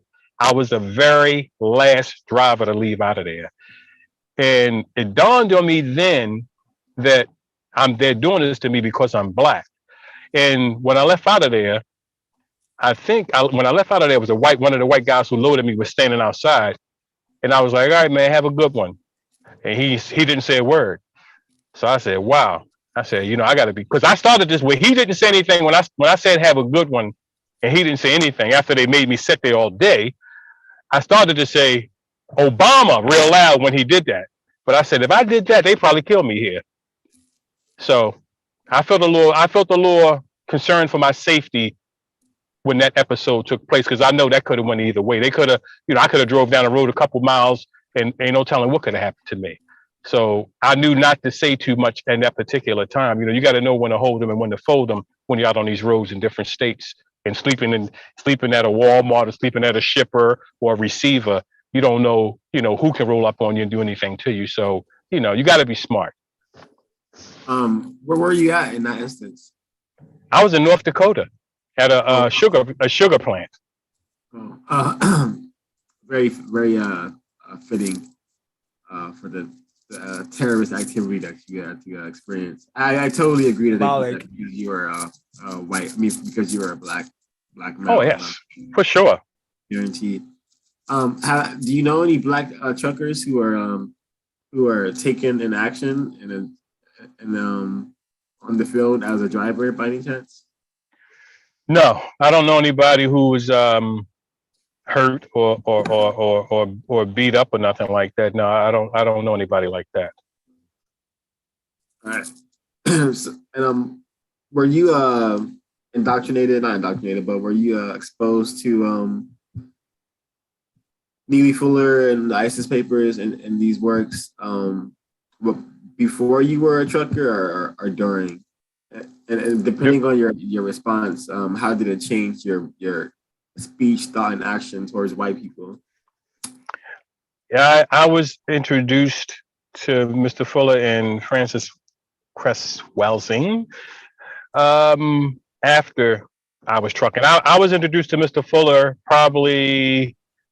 Francis Cress Welsing, she enlightened me, but Mr. Fuller, like I said, gave me a code, and that's really what changed me is the code. Everything else was pieces to the puzzle, but the code, like I said, was the foundation. I could stand on something. Then I could stand on this, and no matter what comes at me, I know how to deal with it. So the code did that for me, but that didn't happen. I didn't get caught up in Mr. Fuller's code probably maybe 5 years ago, maybe 6 years ago. That's it. Thank you so much for answering my questions. That's what I have for now. I think Miss Nebula had some questions as well. I could be incorrect, but we'll see. Okay. She doesn't actually. Okay. Awesome. One final question. What are you usually transporting around during your job?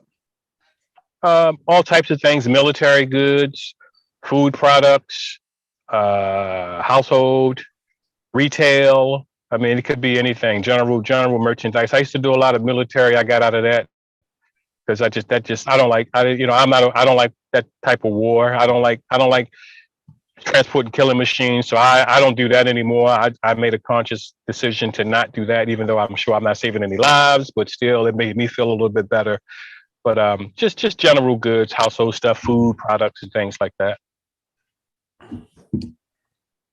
Understood. Thanks, sir, for your excellent questions, and thank you, Mr. Rahyel, for answering.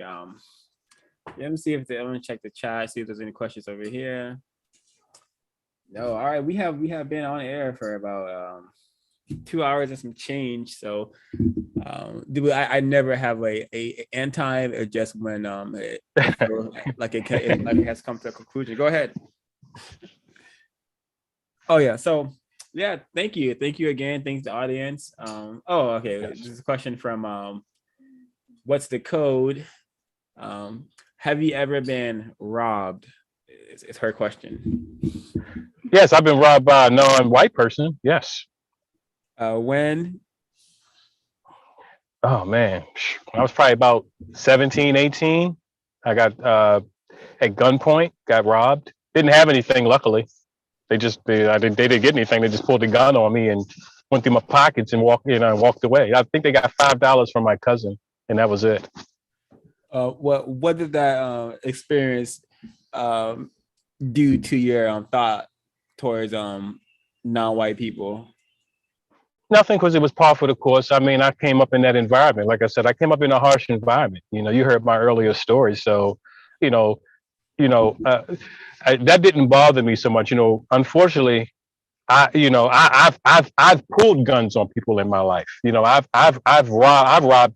I've not robbed a person, but I've robbed a store in my lifetime.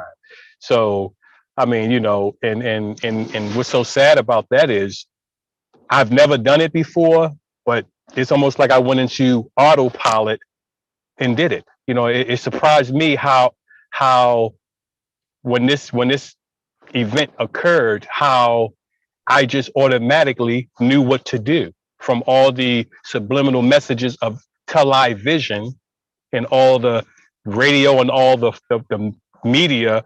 A lot of people out here are really natural born killers and don't even know it. And I was one of them at one time. I didn't kill anybody, I didn't shoot anybody, but I was very, very extremely pitiful and ignorant in my young age. Wow. Brilliant, great response. I do have another question.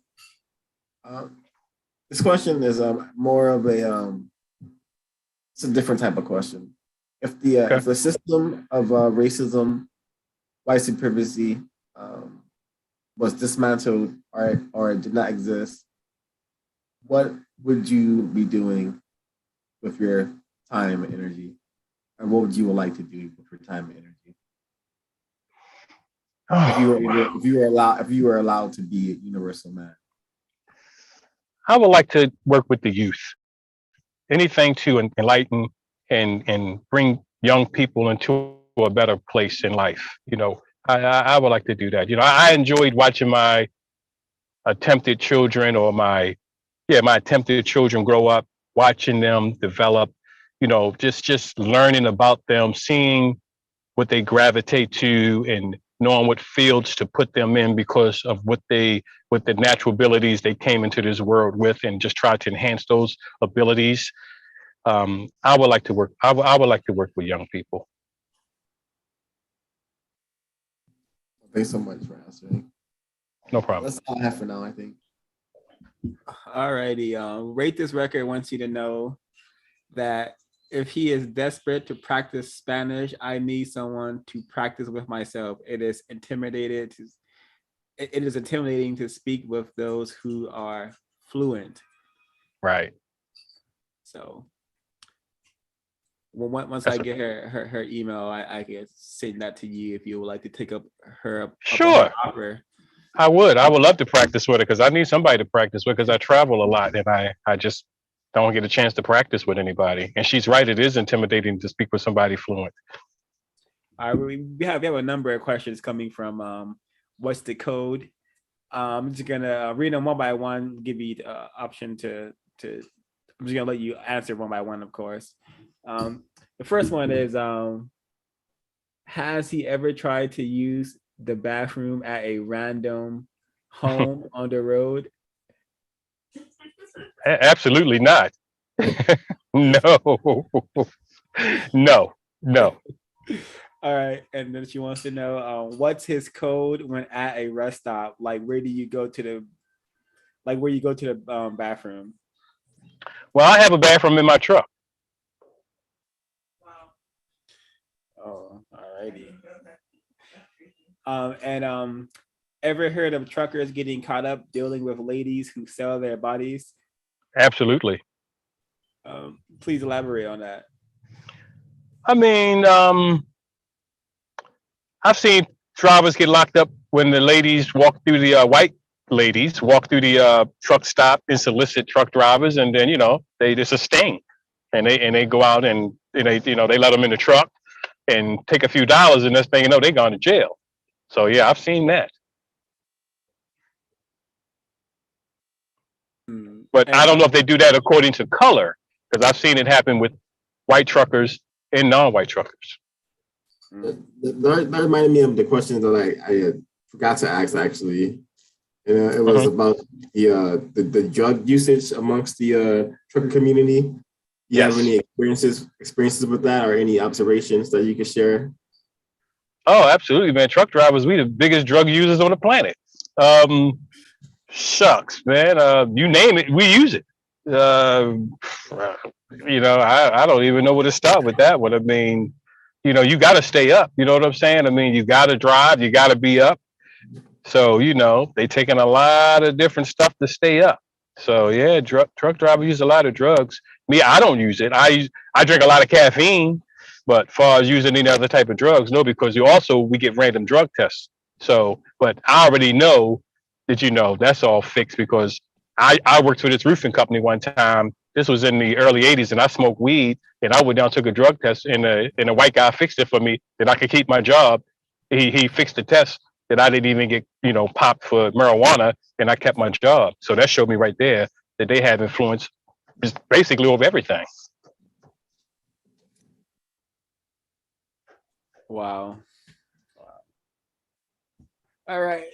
Don't see any more questions coming from the chat, and I'm certainly out of them. I think this has been a very, very, very constructive. I really appreciate having the panel here to ask questions. We got another one from Miss What's the Code? Longest haul. Longest haul, New Jersey to California, Southern California. Actually, Calexico, California, from New Jersey. That was a long ride. How many hours? 2,000 miles, 10, 20, 30, about 35 hours. Wow. And she wants to know, how has the trucking industry changed? Well, they have something called the e-log now. Back in the day, it was paper logs. You did everything on paper. Now they have a computer that tracks you, knows everywhere you are, knows how many hours you drove, how many minutes you drove, where you stopped at, everything else.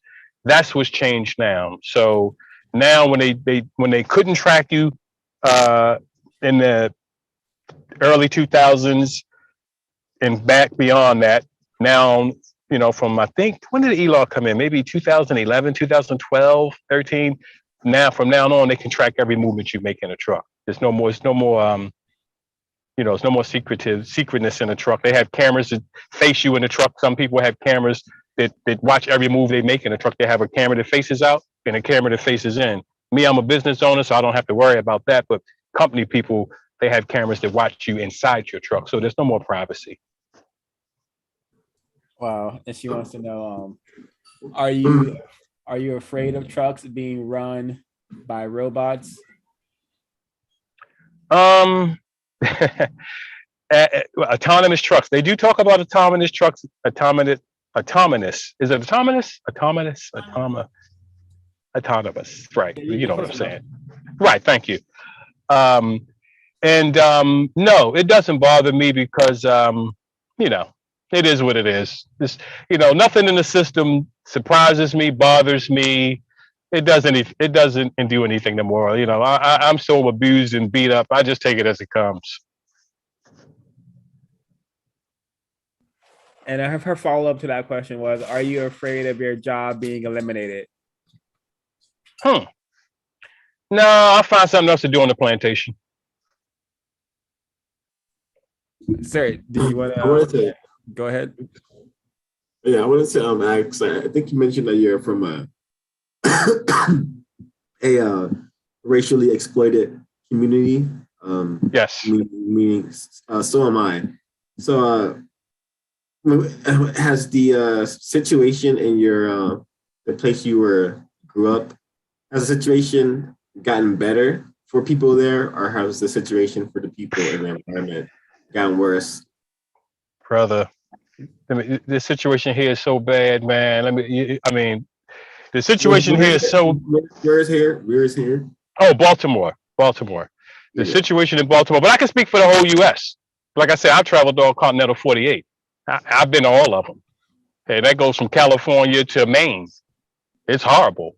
And if any person in this country living in a black metropolitan or a metropolitan is dominated by people classified as black, if it's getting better, you need to tell me about it because everywhere I go, black people are decimated. Like I said, you could put a picture up of Hiroshima and put a picture up of the inner city, and you won't know the difference.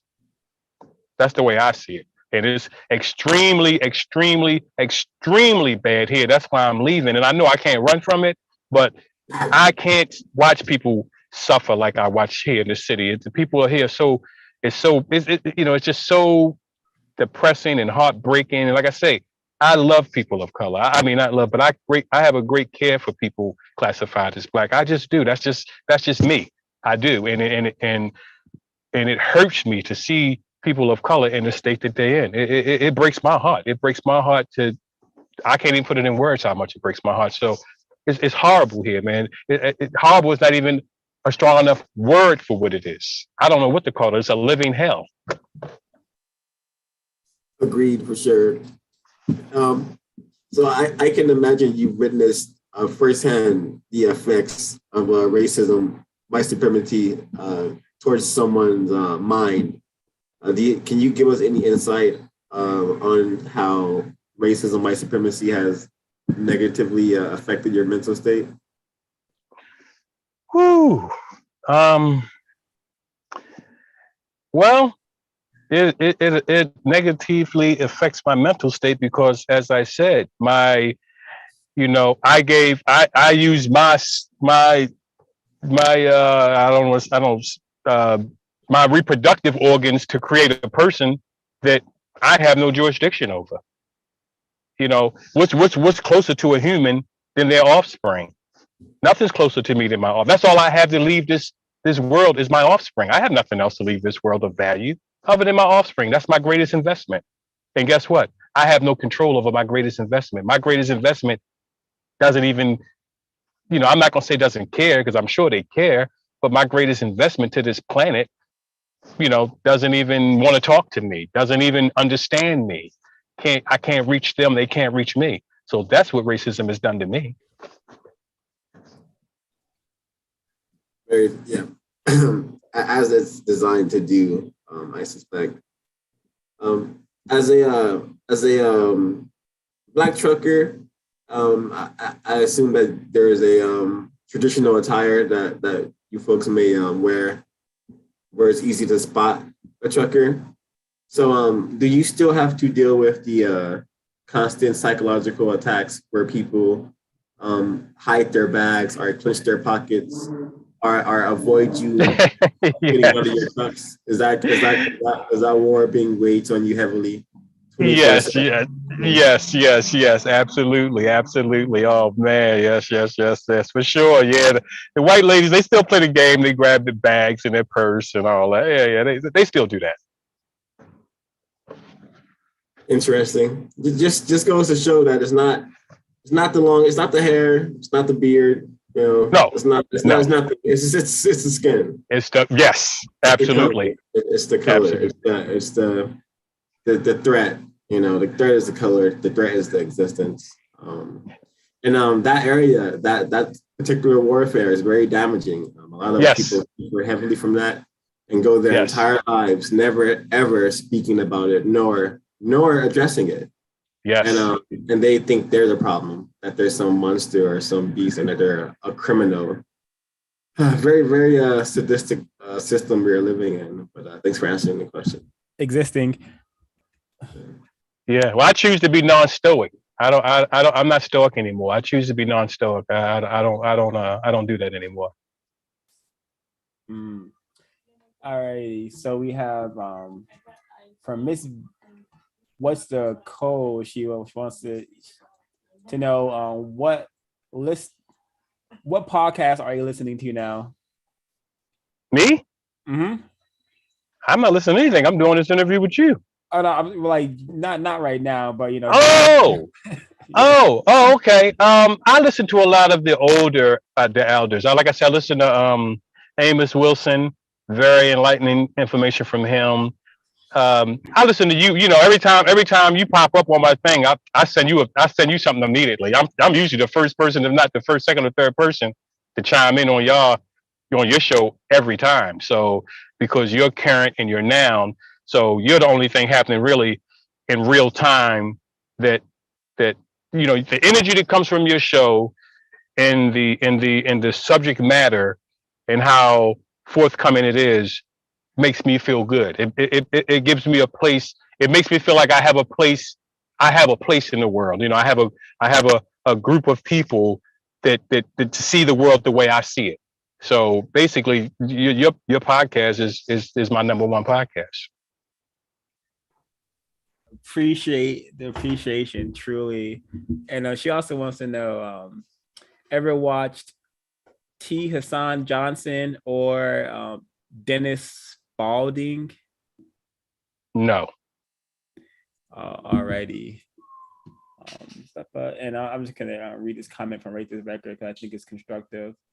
She said, "I agree. It appears to be gentrification everywhere. It's almost like we have to integrate or submit to everybody else running the show and taking over our so-called communities." And that's correct. You know, I'm just so used to the incorrectness of the system of white supremacy. I go whatever store I go to, I'm not expecting to see a black person in charge or doing anything of value there, besides loitering around, which is not of value. But yeah, I've gotten very used to being accosted by black males simply for being in their proximity. You know, whether they're making comments about my appearance or me maybe looking at them a certain way they don't want to be looked at. It's just a whole lot of nonsense that I'm just, just the system. This is what I have to tolerate until we solve the problem.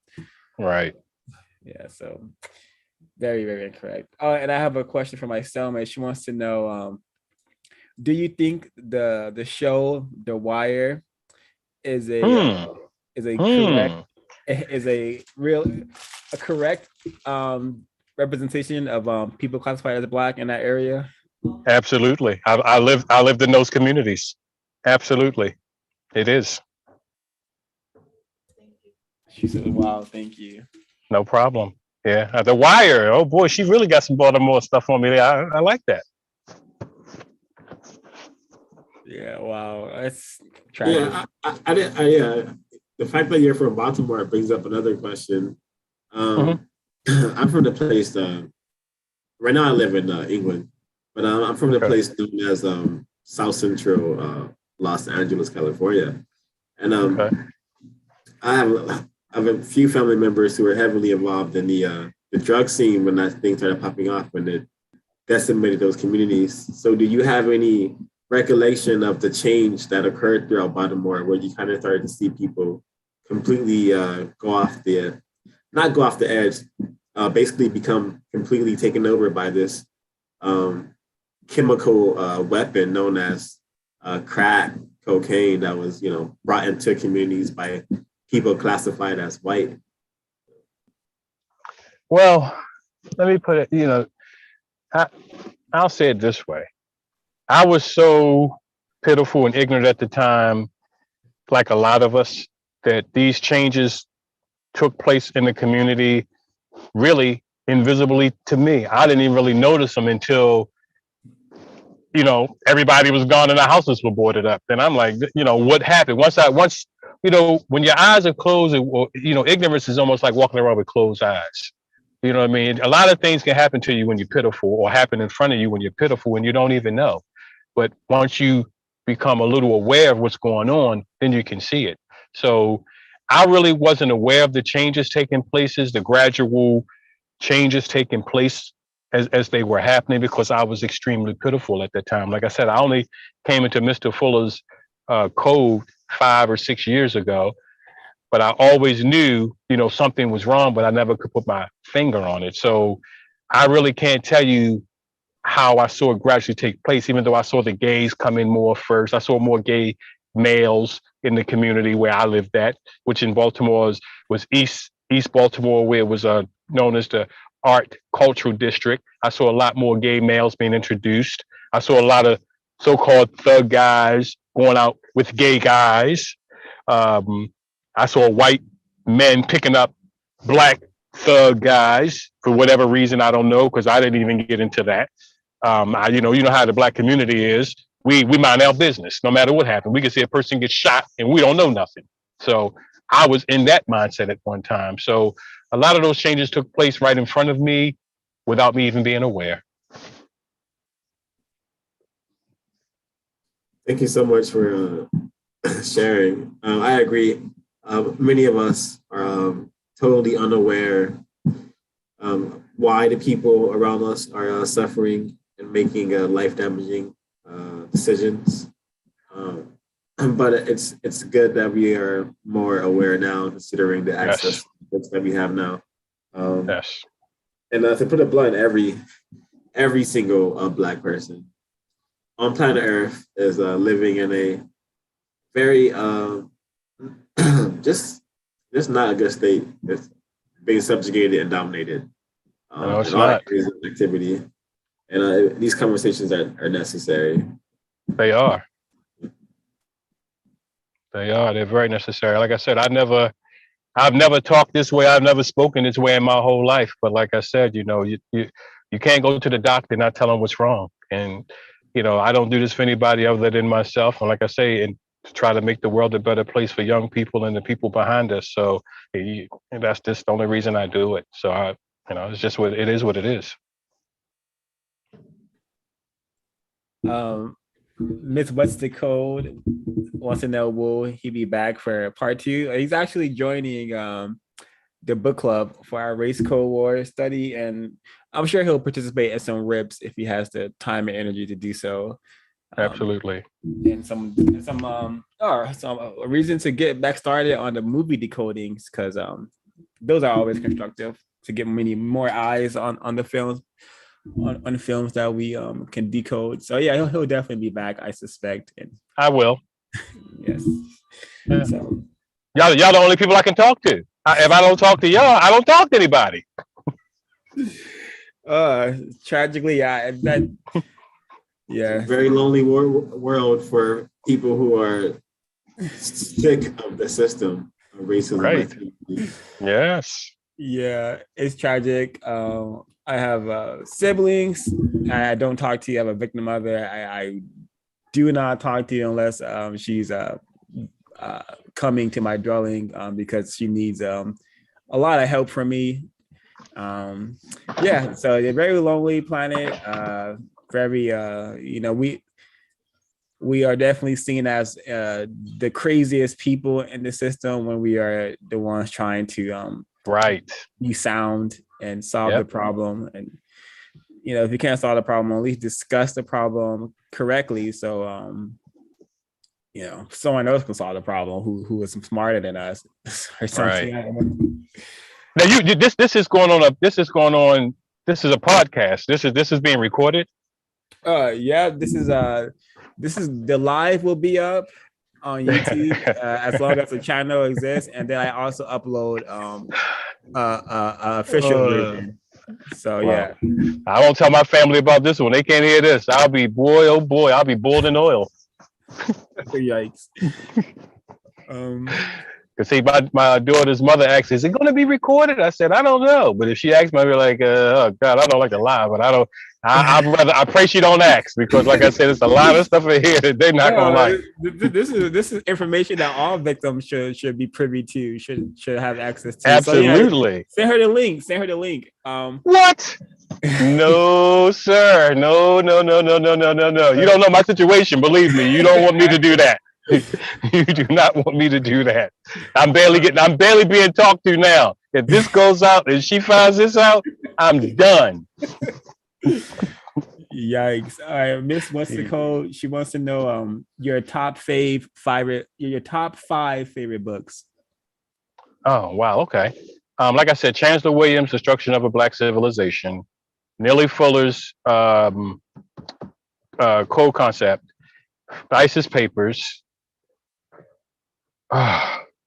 Destruction of Little Black Boys. I forgot the author's name. Destruction of Black Boys.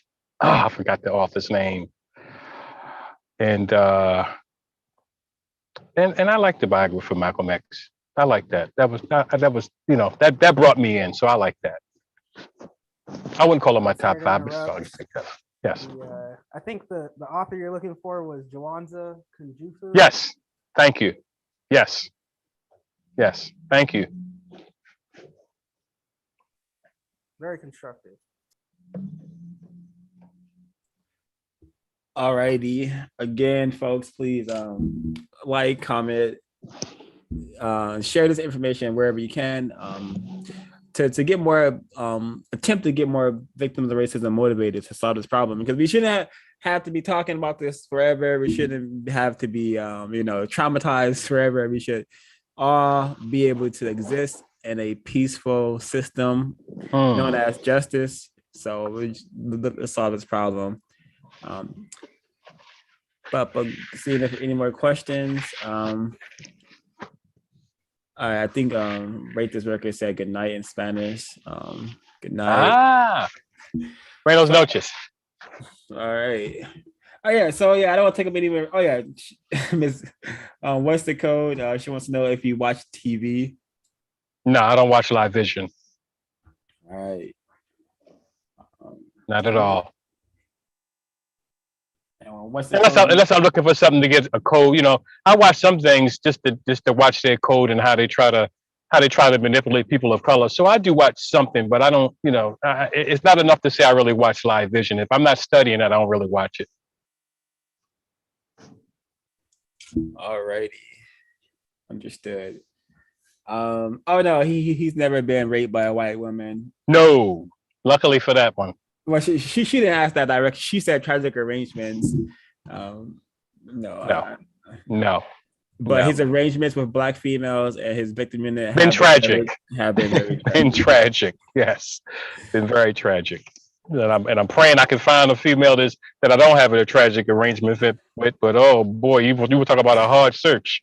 That's a tough search right there. Yeah, perhaps on your travels, the creator will present to you a Black female who is. I pray every day. And what is your definition of pray? Because you've been saying that during this broadcast. Meditate. I like to say meditate when I ask for something from the universe. Okay. Yeah, I think that will wrap it up. Thanks again for your audience. Yes. Folks. And thanks again for you having the idea to come on for the interview, because very constructive. Definitely another timeless broadcast that will be constructive until the problem is solved. For sure. CRWS signing out. Please maintain everyone. Peace and blessings. Peace and blessings. Pass it on.